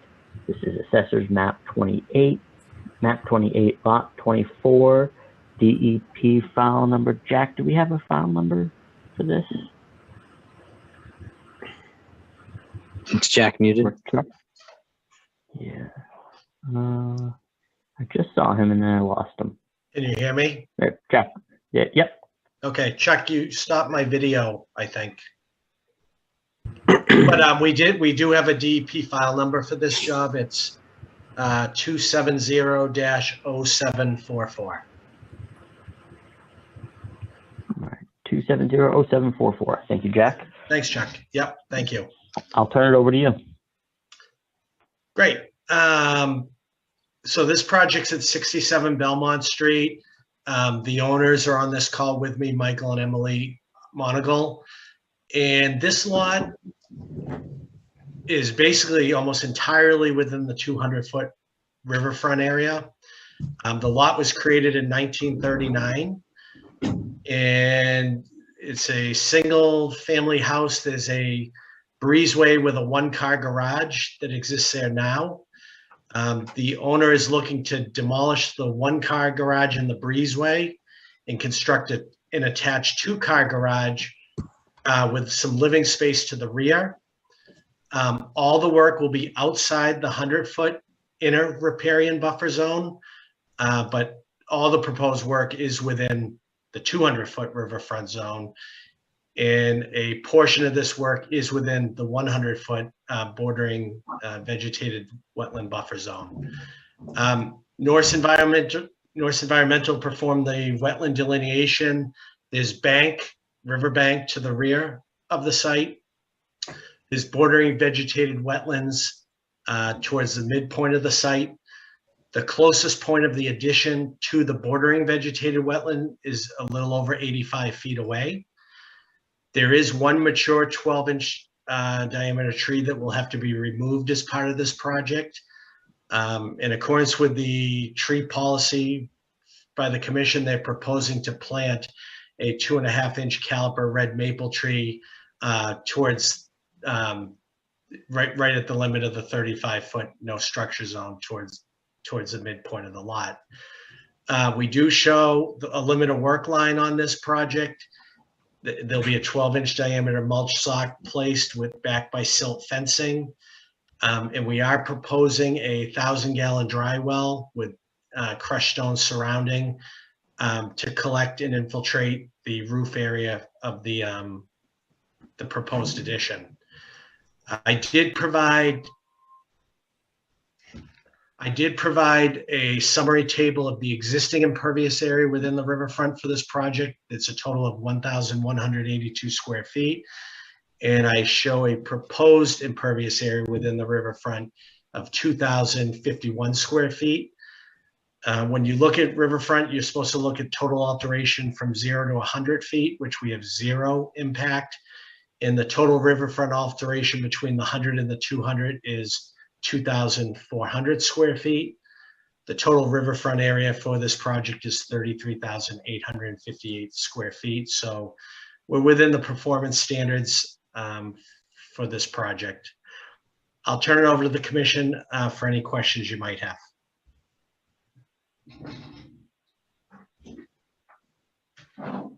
Thanks, Jack. Can you just explain that piece of it again for those that aren't aware? So this lot was built in 1939. You've got less than 10%, right? That's the ultimate performance standard that we're looking for. Yep, I should have put that in writing, but right. So we're allowed 10%. So the total riverfront area is 33,858. So we'd be allowed 3,385 square feet, and we're at 2,400 square feet. Okay. It's the allowed. It's not. It's at the discretion. Right. Yeah, it's discretion of the. Yeah, it's discretionary. The discretion. Yeah. That's an important piece of it. All right, I'll start with comments from the commission. Martha, do you have anything? Sorry, Martha, you're on mute. I drove by today and took a look at it, and it looks like they're not planning to impact any of the vegetation in the back of the yard. So it looked pretty straightforward to me.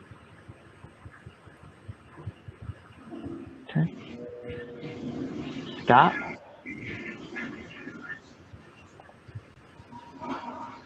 Other questions? John? So I had just one question. It looks like the one tree to be removed is right where the bulkhead is coming out on the side of the house. Is there a reason that the bulkhead is in that particular spot and it's not a little forward or back where the tree is? That's just how the architect prepared the plans. I think they had that designed, and then I did the survey work and we saw it would impact the tree. But you can see that tree is pretty close. Even if we slid the bulkhead, they're going to have to over dig to put the foundation in. You'd end up killing that tree ultimately. It would be too close and you'd kill the tree roots even if we did relocate the bulkhead. So at a minimum, they have to lose that one tree. But like I said, they're going to plant a new tree back.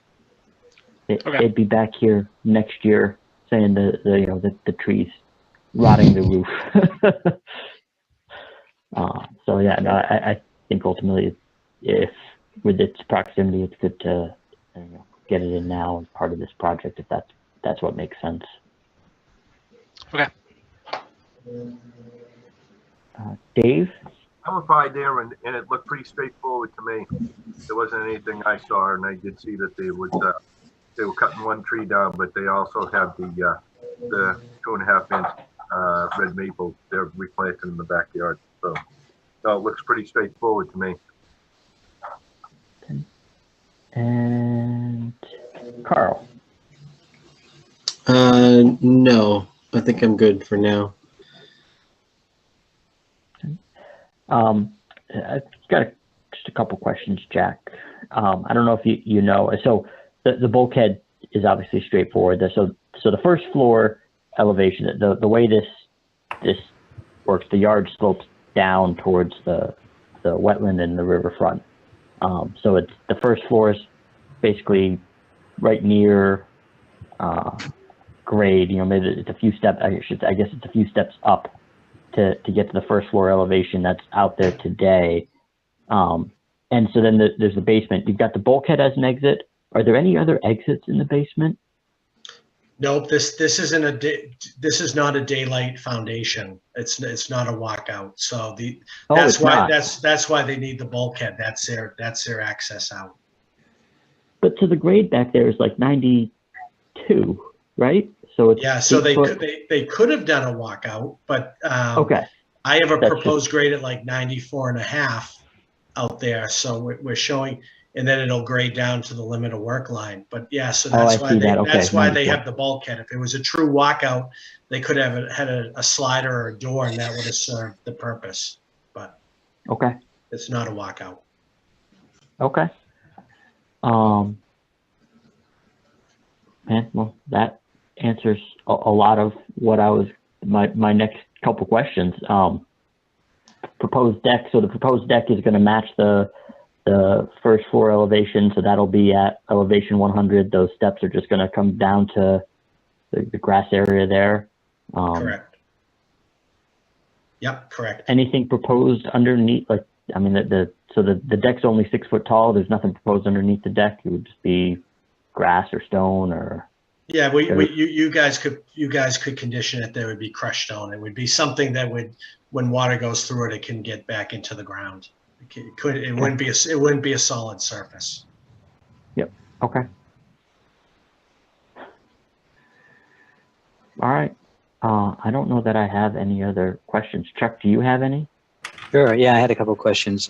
Jack, I don't know if I pulled this out of the numbers that you were saying. So pre and post impervious, how much are you increasing impervious by? 400, 500? No, hold on one second. We're increasing impervious by 869 square feet. So imperviousness is going up by 869. Are you putting this in? I was just looking through the application. Did you check off that this is redevelopment? I don't think I checked it off as redevelopment. Do you consider this redevelopment? No. Did you meet all the performance standards for the riverfront? I believe so. We're below 10%. I did an alternatives analysis. We provided mitigation with the drainage.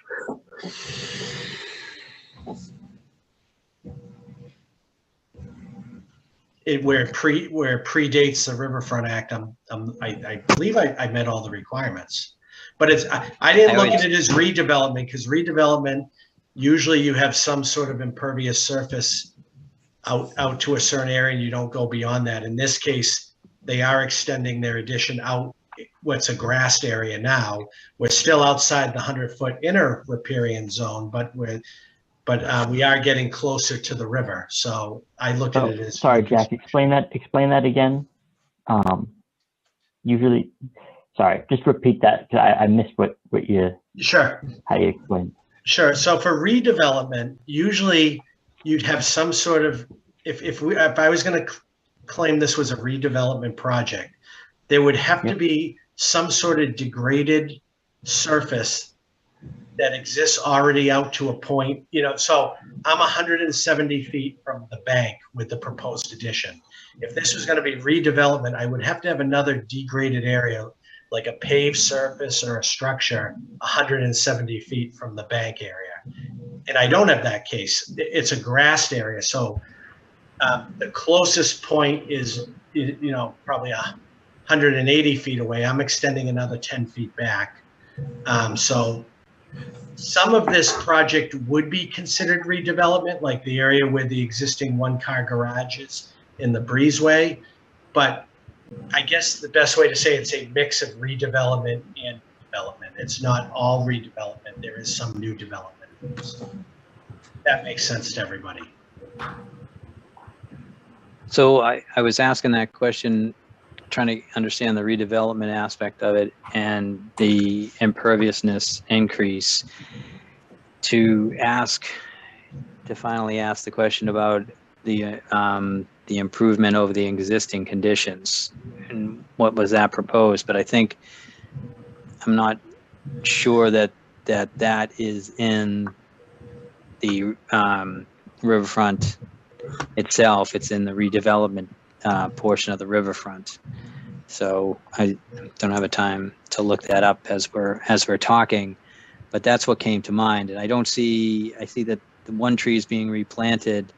I mean, this is a grassy site. There's an opportunity to do some more planting down by the 35-foot area. And I think usually the commission asks for some sort of improvement. I'd love to look at it further in the regulations, but that's just a question I have, and I don't think this is going to close tonight, but and we certainly could look into it between now and the next meeting. Yeah, I would agree. You broke my brain a little bit there with the redevelopment explanation. I could see that. I could see that with your expression. I said, I don't think I explained that too well. But that's okay. That's me. I think I ultimately I would like to see, because we are extending redeveloping a portion of where the existing garage is and the driveway, and just extending that backwards. I would like to see some sort of improvement, and I think there's opportunity in the back there. I mean, it's separated, but I think there's opportunity for very simple things as it gets closer to the riverfront, that I think I'd like to see. But again, yeah, I don't know that I have a great feel for, as Chuck, as you said, the development piece of this, if that's a requirement there. And maybe that's just in general, Jack, if there's something, there's a lot of space back, along that 35 and 25-foot zone. If there's something that just makes sense that the applicant would be interested in doing or be able to do, that you guys could propose, I mean, I think that would go a long way. Yeah, I can talk with the owner about it. I actually, on the plan, I show the edge of lawn, and it might be a little tough to see, but the lawn actually extends into the 25-foot no disturb zone. So I think there is an opportunity to pull that lawn area back and provide some plantings, restore that 25-foot, and maybe even have some plantings out in the 25 to 35-foot zone in that area where the lawn extends out. So I can talk to the owner about that. I think we could come up with some plantings and come back to the commission with that and restore that area to a more of a natural vegetated area. Yeah. Okay. And if that's all the commission's asking for, I think I can have something before the next meeting and hopefully then close it out. Yeah, I just wanted to have a chance to look through that improvement part. If there's nothing that comes from that, and I think Mike is going to look through it too, because that's the only other thing that could be added to it in between meetings. So I guess, and we'll also talk between meetings. So find something, I'll get right to you, Jack. Okay. Yeah. could discuss if it. we see something, we'll email it to you, Jack. I mean, and that way we can just make sure we give you a heads up and prepared for the next one. Okay. All right. Sure, yeah, Um, otherwise, yeah, I would just continue this to the next meeting, which is April 14th. Unless there's more questions, I guess. Any other questions from the commission?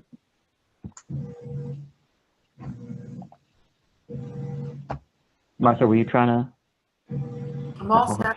to? Any questions from the public? Not here, seeing any. Great. Can I get a motion to continue? So I'll make a motion. Oh, sorry. Or, Dave, you're just muted. oh, Go ahead. I make a motion to continue 67 Belmont Street until the next meeting, April Can I get a 14th. second? April 14th. second. Michael Flynn in favor? John Sullivan in favor? Keith in favor.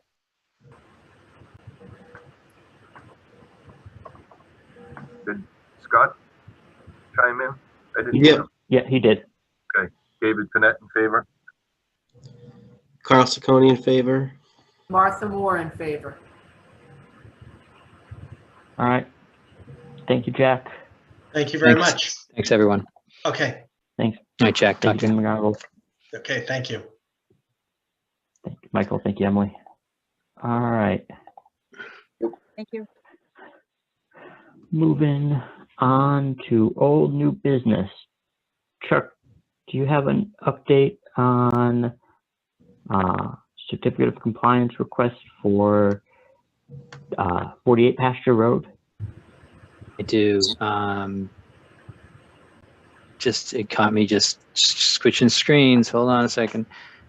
Sorry. So I'm going to put that up right now. So 48 Pasture Road, it came to the commission. It's 2700732, 48 Pasture Road. And this was also a Jack Sullivan project. And it was for us an addition.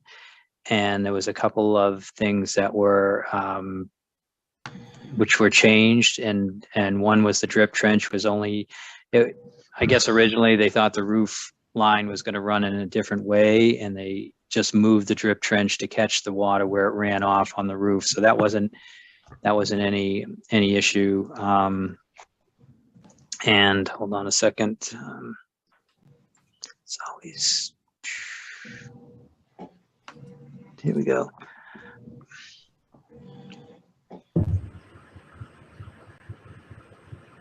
So yeah, on the approved land, there was a 2-foot wide drip trench shown on the drip line of the roof addition, and since the as-built roof slopes from front to back and does not drain to the side, the drip trench was only installed in that area where the roof drains.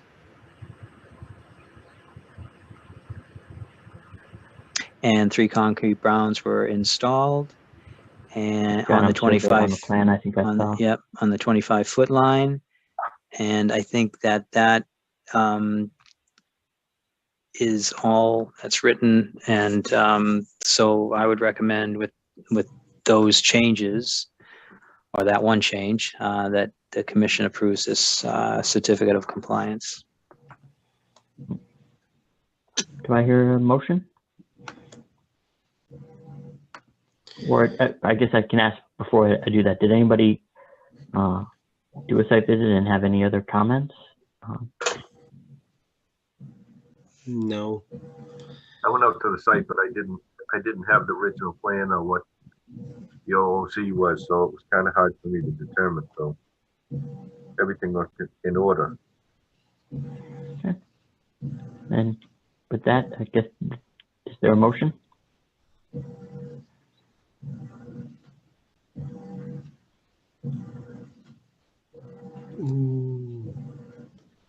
I move to issue a certificate of compliance for 48 Pasture Road. Second. Michael Flynn in favor? John Sullivan in favor. Keith in favor. David Panett in favor. Carl Ciccone in favor. Arthur Moore in favor. Anika, I see you're back. Go ahead. Hi, thanks. Sorry about that. Yeah, Nika Scanlon in favor. Thank you. All right. Chuck, update on 445 Pearl Street. Yeah, sure. So 445 Pearl Street on March 18th, I sent out the enforcement order to Mike Rivers, and I received a call from Mike, and he asked me to come back out to the site and try to come up with a plan to fix what was out there. And again, I told him that the bank and the extent of the damage on that river was beyond something I felt comfortable making suggestions for, and that the time limit had gone by to talk to the commission, and that I had already sent out the enforcement order. So there's a time frame to meet at this point. And so the enforcement order asked him to find a consultant and come up with a plan to repair the damage and the disturbance on that stream, and discuss it with the commission on April 14th. So sometime today, I got a call from someone else in the family. I think it was Jack Rivers, and he said that he's going to take this situation over for his son. And we discussed what how I found out about it, what I thought the problem was, what he thought his son was trying to do. And we talked about some consulting firms that he knew. He's worked a lot in Reading, and he wanted to call someone he knew, which happens to work at Williams and Sparagus. So before I left the office today, I got an email from John Tilton and Williams Sparagus letting me know that they will be working with 445 Pearl Street to correct this issue, and they're will be at our next meeting on April 14th. So that one enforcement order, just sending it out, really got some action on this. I think that Mike and Jack Rivers have good intentions, and they convinced me that they're only looking to repair what was done out there, and they understand that it's not a good situation, and they want to get a hold of it and try to correct it as soon as possible. Okay. Well, I'm glad to see some action. So good.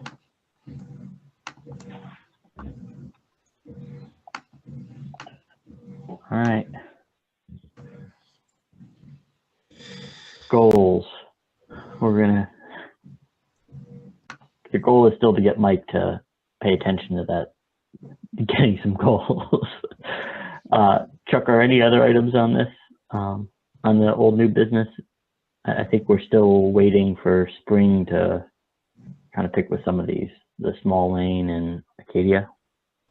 Yeah, so there's something else that came up. So at last night's select board meeting, I had to check the date. I thought it was April 30th. I heard a different date. Mike looked at me like I had got the date wrong. And then I was talking to someone else who said April 1st. And so I'll check the date, but the request is that the commission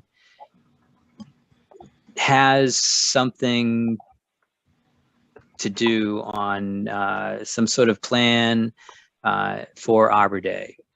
So usually that may be something around planting a tree or something about a tree or something like that. And maybe we can get some ideas if anyone has some, but this came from the select board. So I didn't talk to Karen Herrick, but I did watch the select board meeting, and she was asked to contact us and ask us about what we would do for Arbor Day.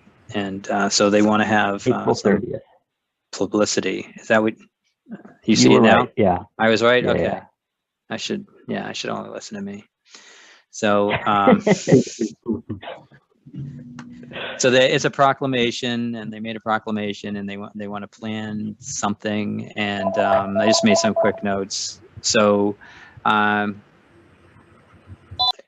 do we have anything planned? So on April 30th or sometime in and around that time, if the commission could think of something to do, that would be great. We could also tag team with the forestry department, which I think each year they just plant a tree, which is appropriate for Arbor Day, I would say. Dave, do you have any Arbor Day? I know that I'm only turning to you because you're the woodsman of the group. I haven't heard anything that come up. You know, I know that there were sometimes the it's just escaping me. It's the county extension service. But with the COVID, I know last year they didn't have anything, and I don't know if they're going to have anything this year. But you know, they have in the past offered seedlings for free, and they give them out, and that could be something that we might be able to do. But no, I haven't heard anything. And I did go on the website, and it was something that they said was their skeleton staff, and they're working remotely, etc. You know, you can't even get your soil checked by U.S. Extension Service. They're not doing that. So there's a lot of things that are closed down. So short of that, I really don't know. Yeah, maybe we could. So again, there's a money issue going on. We don't really have money to buy trees.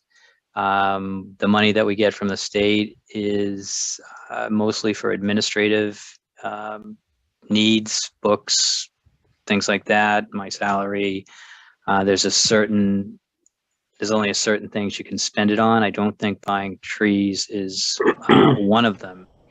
So it has to be outside of buying something. Nika?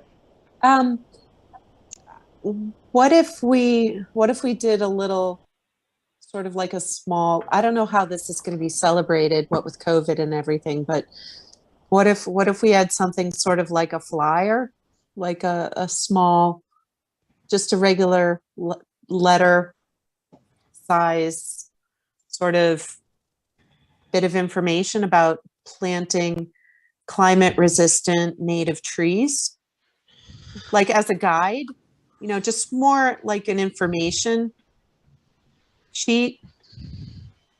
And what do these, if some of them already exist in town, you know, if you happen to have one of those trees, and you know, if they want to donate seeds, I don't know. I'm just trying to think, you know, so if we could just add instead of planting a tree, we want to print paper and cut more trees down. Right. No, all digital, but 100% virtual. But just, I mean, since we've got some knowledgeable people here, why don't we offer that as something? You know, and it's a way to. And we could say something in there like where would be a good place to put this? You know, this one prefers shade, or this, you know, if you don't want to do a tree, you know, what about, even though it's Arbor Day, how about a shrub? You know, here's a small native shrub that's going to help feed local moths, you know? Yeah, I think the proclamation, if you see it, I don't know if it was on the site, Mike, where you looked. I thought it was good. It really held to the values that the Conservation Commission asks for. And when they read it, I think that's pretty good. If everyone's so excited about this, it made a lot of sense. I'll see if I can find the proclamation and send it out. But it was all about saving trees and creating open space and habitat and the importance of such things. So, Anika, that sounds like a great idea, and I'm just going to do what usually happens in another spot that I hang out for a conservation meeting. They say something like, "Oh, that sounds like a great idea, Anika. Can you put a draft together and then send it out to the commission?" Yeah, I've never heard that before. Never heard that one. Yeah, I Well, think if you put a first blush on that, and then we can see where it goes from Yeah. there. I'd send it You know to what I'll do? Carl I'll put first. I'll put something together. I'll send it to Carl for Yep. QAQC. Don't send it to Mike. And then I'll send it out to everybody else because everyone should, have a chance If to you look send it at to it. Mike, it's going to do two things. Mike won't it's know gonna what it stay there says, and for a it'll sit in his while. inbox. Is it going to get printed, Mike? It's either going to be on his dashboard gonna get for a printed? week, or I won't print it, but it may sit on my dashboard. And Anika, I can ask a couple of the horticulturists in my office. We're working on a big native planting right now, but I'm sure they'd have some lovely something to offer to help. So that's great. And I can pull up in Word. I'm sure there's some template that says, promotional brochure. Right. Yeah. All right, that sounds good. Work smarter, right, Anika? I like it. I think it sounds good. All right, so now that's Anika. I know you're gonna be right on that. All right, so moving right along, I have it's not Halloween, but I don't want to make anyone scared or think they have deja vu. But anyone recognize that picture?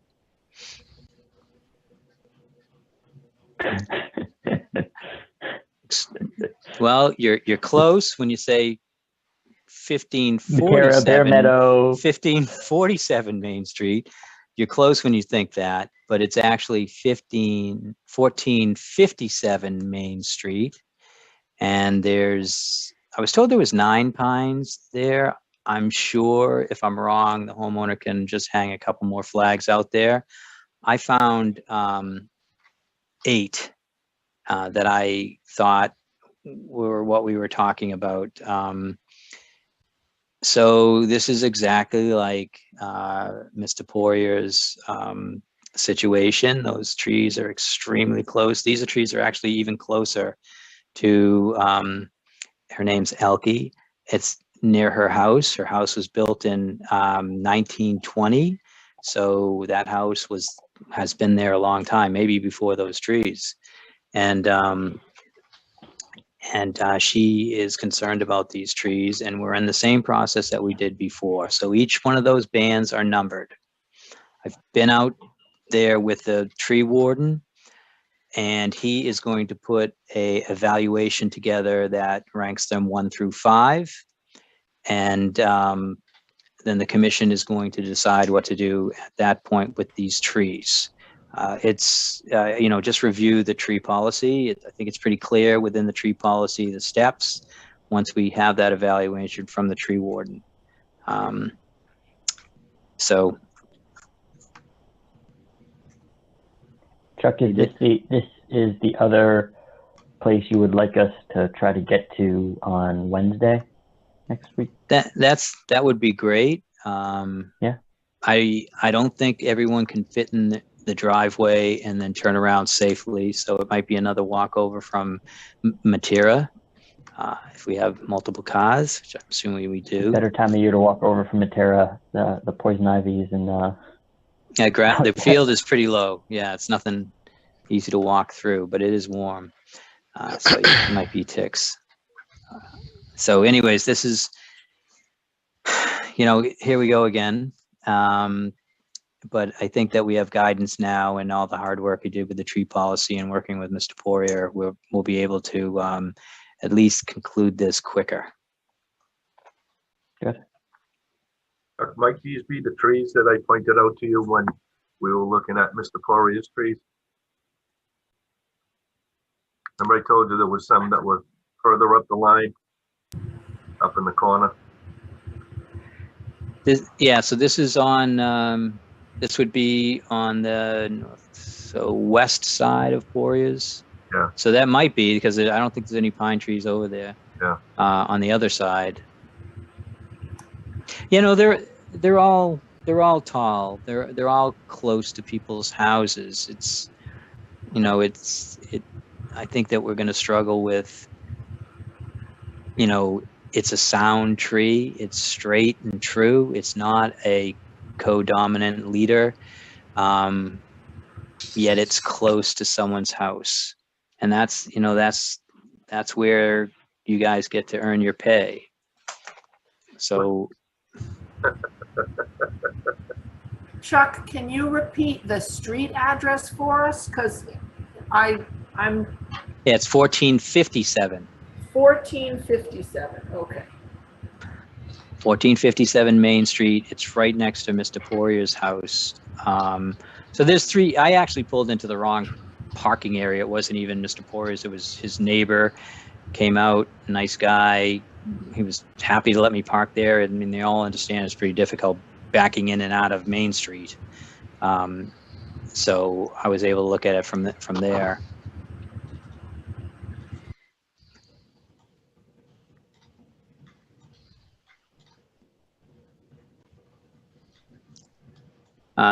I could also try to set it up that Elke's there with us if you guys want to go over on Wednesday. I'm not sure to be available. I don't know that it needs to be that way, but I think you should let her know that's the general timing. I'm only curious that I didn't get the number that she said. Yeah. I think it was 9 that I got from her, and I found 8, and I think I was struggling for that 8th one. Okay. All right. Well, that's, there's, it didn't come up tonight, but I know maybe some of you are going to roll your eyes, but I'm going to want to tell you, when you cut down 109 trees, or you cut down 9 trees, you got to start, everyone in the world's turning in this direction. You got to start thinking about the carbon sink and that sequestering of carbon in these trees. And by cutting them down, that's all released again.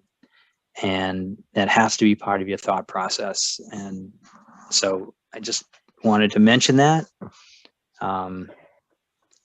Maybe something to look into. Yeah, Chuck, I think I've said this to you a couple times. I don't know if I've said this in the meetings, but I remember, was it 4 years ago that we created our tree policy because somebody pointed out to us that we didn't have a policy associated with, what do we do if someone wants to take down a tree and having something consistent. And I don't know if that policy didn't meet its intended purpose because it just gave people something to look at to say, oh, here's how I actually take a tree down, where they wouldn't actually have come before us initially, or it may have served the wrong purpose in a way. I think but we're at where we're at today. I just feel like we've been getting, in my time on the commission, I feel like we've been getting more tree removal requests in the last 2 years than we had ever before when I was on the commission. Yeah, I don't think so. Like Jack Sullivan, he mentioned that as per your tree policy, I never thought the tree policy was going to be used inside a notice of intent. I thought it would be a completely separate thing, and the commission, can kind of use that as kind of like a backstop to what they might want to do for mitigation, but they're not held to it in any way. And that tree can, you can have the 3 options if you want to. You can decide that it doesn't matter if you want to. I mean, it's a notice of intent. It's not a tree policy application. On the tree policy, I would say that for me, I would like to know when can someone come back once they use it. I think that needs to be thought about in the future. And then, we've always intended to kind of create a gift account for the Conservation Commission to have an option for, you know, for that to come into under our control. Chuck, sorry to interrupt. Is this Noah? Is Noah the resident? Is that who's in the waiting room? Well, not anymore. I just let someone in, but Oh, okay. I'm not sure. Let's find out. It wasn't Noah. Oh, okay. It was Elke. Sorry. Tree, Mike, do you think that the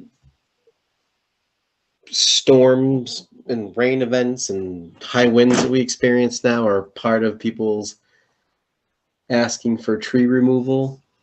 Absolutely. I've already had think 3 trees from the neighboring wetlands and fall onto my property in 4 years. Which I've let Chuck know, I think, when that typically seems to happen quite a bit. So. I know, yeah.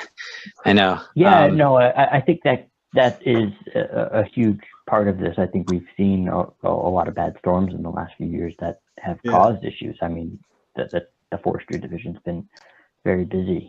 And so I think that it does have to do with it. I think there was a point of which when nobody could see what they needed to do if they wanted to take down a tree, and they just said, well, maybe I can't do anything. And, I just wonder, is the policy just an invitation to say, come and submit your application? But it's just hearsay. I don't know if that's the case. Right. Well, I have to say that, I've seen every single one of them, and there's only been a few that I was, I mean, you all remember the one on Libby, was it Libby Ave, off Libby, where all those oak trees that were hundreds of feet from the house next to the wetland. That's when we made a change to the policy. And, I just think that we need to figure out, I'm not saying that no one should ever use it twice. I just want to know how often someone can use it. I mean, if there's ever a question, I mean, there's been this pent up situation about trees, or maybe all the trees matured at once or something like that. And I don't know, maybe Carl has a better explanation, but I don't think anyone, 9 times out of 10, these are just legitimate requests. And the commission also decided that, at the end of the day, we're saying yes anyway. So why does this have to turn into a whole notice of intent or a request, and go through this other process? So I still think it's a good policy. I think that if it was combined with a town-wide policy, it would be an even better policy. Not through the commission, but through some other group. Right. So we had someone from the public join. I guess I'll ask, do you have a topic that you came for? Nope, just listening in. Thank you. All right. Thank you. All right. Minutes. We got minutes for, I think, February 10th. And 24th. 24th? Yeah. We got the 24th. On the same email. They should be on the same email. I'll start with the 10th. I didn't have any comments or edits to that. I don't know if anybody else did. If nobody had any edits, can I get a motion for approval? Motion to approve the minutes on 3:10. 2:10. Second. 3:10. 2:10. Oh. 3:10. It was 2:24 and 3:10. You said we'll start with 3:10. So the minutes on the agenda are for 2:10 and 2:24. There's no 3:10 yet. Okay. We didn't get 3:10 yet. Oh, Yeah. We had a meeting on 3:10, Dave. We just didn't have the minutes yet. I thought you said 3:10. Sorry. Power you have, Mike. A lot of power there with the verbal command. 2:10. Make a motion to approve the minutes of 2:10. Second, Second. Michael Flynn in favor. Anika Scanlon in favor. John Sullivan in favor. David Panett in favor. Carl Ciccone in favor. Martha Moore in favor. All right, and then the minutes for the 24th. Anybody have any comments?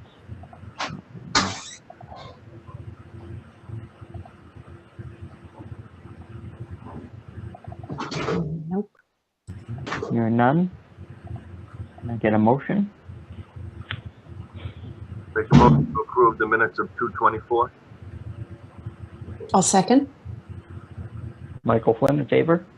Anika Scanlon in favor. John Sullivan in favor. Scott Keefe in favor. David Panett in favor. Carl Ciccone in favor. Martha Moore in favor. All right. All right. I don't think there's any other items I'm getting yelled at to move downstairs out of the office space. Mike, Do I hear a motion to adjourn? I actually have something I want to address the commission about, if I Yeah. could. On the 11th of March, I went out, I didn't go out, I was actually traveling up Main Street, and I went by the 1503, 1505 Main Street, and they had an excavating crew, another excavating crew, and this time they actually brought a larger excavator than the first one that they brought. And when I arrived there, the excavator crew was there, just two guys with a machine and a truck, and the applicant, Mr. Castellano, wasn't there. And I had asked if he was going to be there, and they told me he was bringing his mother to get her COVID shot. At any rate, they asked me for some guidance, and I said that we had just had a meeting the night before, and what it transpired was that order was given by the commission that Mr. Castellano be grade into compliance with the order conditions. So the gentleman asked me what that was, and I said the only thing that I remembered was that the grade behind the house was to be 76 feet. That's the only thing that I could remember at that time. The excavator had a laser transit set up. The laser transit was set up predicated on the height of the known grade height of the garage floor.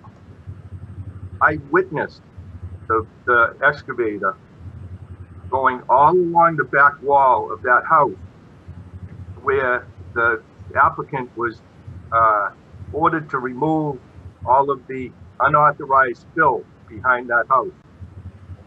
What I saw was the fill that was behind that house was already at the 76-foot level. So all around the back of that house, guided by a laser transit, was already to the 76-foot height, save for two places. One was outside the back door, back cellar door, where the paver patio was, paver platform. That was approximately about 1.25 inches above 76 feet. And there was one other place where conductor pipe, the 4-inch plastic conductor pipe, came down the corner of the house. There was some fill over that was maybe 2 inches above the 76 feet. All along the back of the house was all ready to finish grade. So the amount of time that we spent telling the applicant to remove all of that unauthorized fill was incorrect, as is evidenced by the laser transit sighting that was shown to me that day. So all the way in that back of that house, and when the excavator actually brought the laser transit emitter, the receptor, all the way along, it would be my contention that the rocks that were asked to be removed from there, the top of the rocks that were there, were actually below the 76-foot grade level. So when he was asked to actually make that grade level, to what it said on the order of conditions, it already was there. And if instead of taking more fill out of that area, from what I saw, more fill needed to be put in that area, not taken out. Okay. So that was a major boo-boo on the commission's part. For, No, it I wasn't, don't think Dave. so, Dave. Dave, you're conflating hold on, things. Chuck. I think if that was the case, then that's what Mr. Castellano had to come to us and show. That's not right. I mean, we can't sit here and, you know, just speculate that this is that. I mean, that's why we asked for as-built plans, right? Ultimately, an as-built plan would show that grading and provide that indication that this was built in accordance with the permit. I think we all went out there and if we looked at what the permit said, we looked at what the what was out there and said that's not the same thing. But, you know, if there's an as-built plan that says, but you know, it doesn't. I don't care what you guys don't think. I'm at these grades that I told you I would be at. Then there is a different story. But that's not what we were presented. So I think the assumption that was made is that the grade was incorrect. And that fill, it was many times over that was unauthorized fill. And if the fill was already to what it stated on the order of conditions, then it wasn't illegal or unauthorized fill. It was where it was supposed to be. Then the discussion should have been, I don't need to change anything because I'm meeting the permit, right? Right. I mean, I think that. One of the things is that, you know, this back to what I was saying to Chuck once before, because I actually printed out the order of conditions, and, you know, looking on an 8.5 by 11 sheet of paper, you know, you really can't see anything, even with a magnifying glass on that. But when I was there with the excavator, I actually just stopped there because I was heading up. I have a physical therapy appointment that was further up Main Street. When I came back from having my physical therapy appointment, Mr. Castellano was there, and he had his 24 by 36 order of condition sheet and showed where it was supposed to be. And again, the excavator took the receptor from the laser transit and showed where that fill grade was too. And predicated on the height, the known height of the garage floor, that fill was already at that level. The only place that wasn't was where the back door was, that the paver platform, the 3x3 platform that was outside the back door. Okay. I mean, sounds to me like the work that he did the day after the meeting was good, but I mean, frankly, like I said, that's why we look for as-built. That's why we look to see that confirmation. I mean, that's what we need to know. You know, And this conversation started out with the retaining wall, the boulder retaining wall being across the 35-foot line. Now that, I understand that was removed right away, but the rest of the things that you mentioned, Dave, would have been great to know. But again, like Mike said, that's why we asked for an as-built plan. Right. And it's real easy with an as-built plan, a stamped one. And then we know it's accurate. So if you had witnessed that, from where the boulders were back down to the next gradient line, there would have been between 6 and 7 feet from the 35-foot line down to the 25-foot line to the next gradient point. That if that had been established, that rock wall would never even had to been removed. It's over the 35-foot line, Dave. What is it?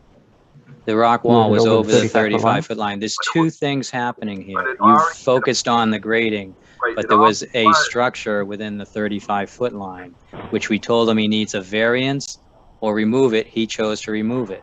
Well, whether it's dirt or stones, you could put stones in there. You could knock those stones over and fill over them. That's my point. No, he had many options. That's what the point you're making is he had many options. Right now, it sounds like the only thing we need is a stamped and signed as-built plan. And as soon as that comes in, take the appropriate action. So has he still not got his occupancy permit? I don't know. No, the 'Cause- last, yeah, so we're waiting for an as-built plan. I wasn't called out. I wasn't driving past, like Dave was when he pulled in to, witness any of this. I haven't got a call from the applicant to verify it in some different way. The only correspondence I got was that it was too cold to finish up an as-built plan, and he'll get one to us when it warms up. Actually, I Chuck, went by on maybe Friday the 12th, and it looked like he had sprinkled grass seed and covered it with hay. So it looked like he thought he was done with what he was going to do. I'm surprised he hasn't contacted you. Well, he needs an as-built plan, so he knows it because that's what he said at the end of his email, that he'll get that as-built plan as soon as it warms up. So I think that's what he's working on, and that shouldn't. And I understand that benchmark survey was out there for half a day. There can't be much left. They did an as-built. They must have shot those elevations. If they're the same, there's not much work in that area. Yeah. So it sounds like as far as the work goes, it's been resolved. I think ultimately, Dave, I think to your point, that's why we ask for as-built, right? It's tough to just say this is what, if the thing was, I came here, I met the permit, then it's a different conversation. Right. Well, the day that I was out there, when I returned, standing there, Castellano actually showed me an email on his phone that he sent to Chuck requesting that he come out when the excavator was there, and Chuck declined. Well, I wasn't in that day, Matt. I wasn't in that day. I think it was a Thursday after our meeting. I wasn't in. Yeah, it was a Thursday after the meeting. Yeah. So did you tell him that I don't work on that Thursday? I mean, that's what I said. I said, I'll be happy to look on it on Monday. No. But that's why I declined. It wasn't, saying that I just declined seems to leave a different taste in everyone's mouth. I mean, that's not the case, Dave. That's not a day that I'm in the office. It's been that has been determined by, my supervisors. That's not the response that he showed me, Chuck, in the email. The response said, do what the commission asks you to do, and when you have an as-built plan, send me the as-built plans in electronic copy. There was no response that said, I'm not in on Thursday. Well, he didn't show you the first email then. Okay. I'm just saying that's what that's what he showed me. But he was disappointed that where he had the excavator out there, he wanted you to come out and see what guys were doing and put your eyes on it. And see. Well, he was meeting with us the night before. He could have said, even to the commission, I'm going to have someone out there tomorrow. Anybody can come out there. He didn't know if we're going out there the next day. That's what he told me. Yeah. He said that he called them that morning. He said, look, when you get out here, I need to get this done. And that's how it occurred. Yeah. So it's been over a week. I haven't heard from him. I think what he said to me is that he was going to have Mr. Bramhall come out and do the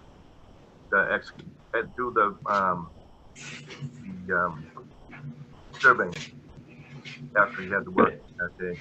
So I guess that means he plans on getting to the as-built plans, etc. that were there. But I just want to let you know what I observed. What I observed is back of that house, all that the bill to the 35-foot line that was requested to be taken away did not need to be taken away. It was already at the finished grade that's on the order of condition. Good to then hear now. You're right. And, It didn't need to be then you're right, Dave. It didn't need to be taken away. I mean, we mentioned elevation, not whatever you were saying. It was actually the 97 elevation. And if he met that elevation, of course, there's no work to do. That's self-evident. And no one would approach it by digging first and checking it later. Right, Dave? The elevation was 76. It's The not. garage floor It's is nine. It's 97 All right, days. all right. I don't. It's a number. I don't really. But it is, it's, you know, if you look at it, you, I'm gonna call it up. yeah. I was pleased with the pictures that Martha sent. I actually went out and looked at it after they did it. I didn't see them finish. Thank you. I did see it afterward. And it, the banking was all broken down, and it was seeded.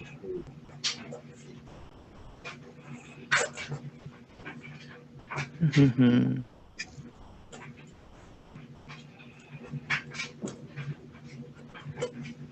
All right. Anything else?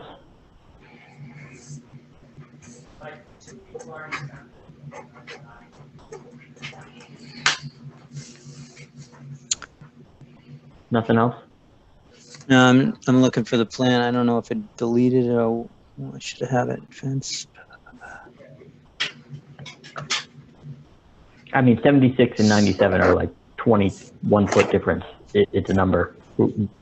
Whatever the number said on the plan is. What it said on the plan, 76.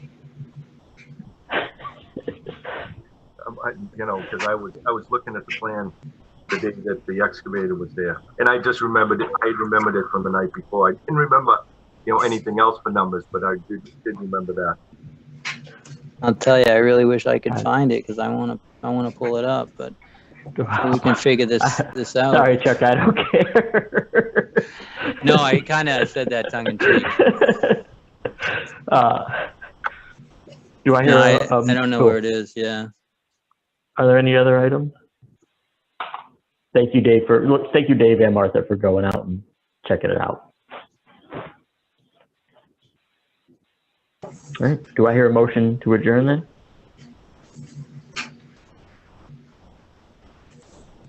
You guys just want to wait, huh? Yeah. Well, I move to adjourn. I have the 1503 pulled up on my computer. If you give me 2 seconds, I'll make it big enough to read the numbers. Great.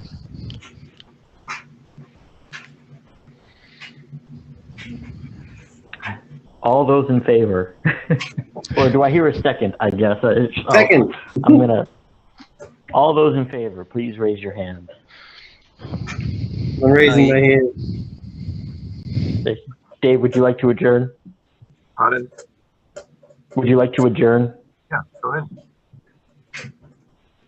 Okay. So we wait. All right.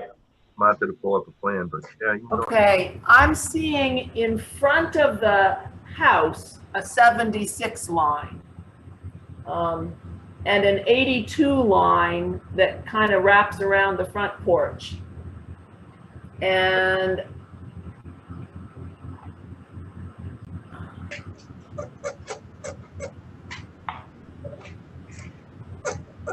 I think maybe it is 76 in the back, but it's kind of upside down, so it looks like 9L. So that's going to be my guess, is that it's really 76, but because the number is facing the wrong way, it looks like a 9. All right. Well, I'll hang my hat on that. It's upside down, or I read it wrong, but whatever. I can't see it. I can't find it.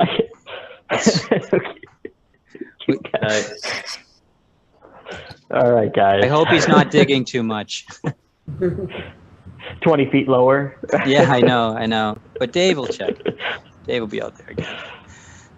All right. Guys, have a good night. Yeah. Good night. Good night.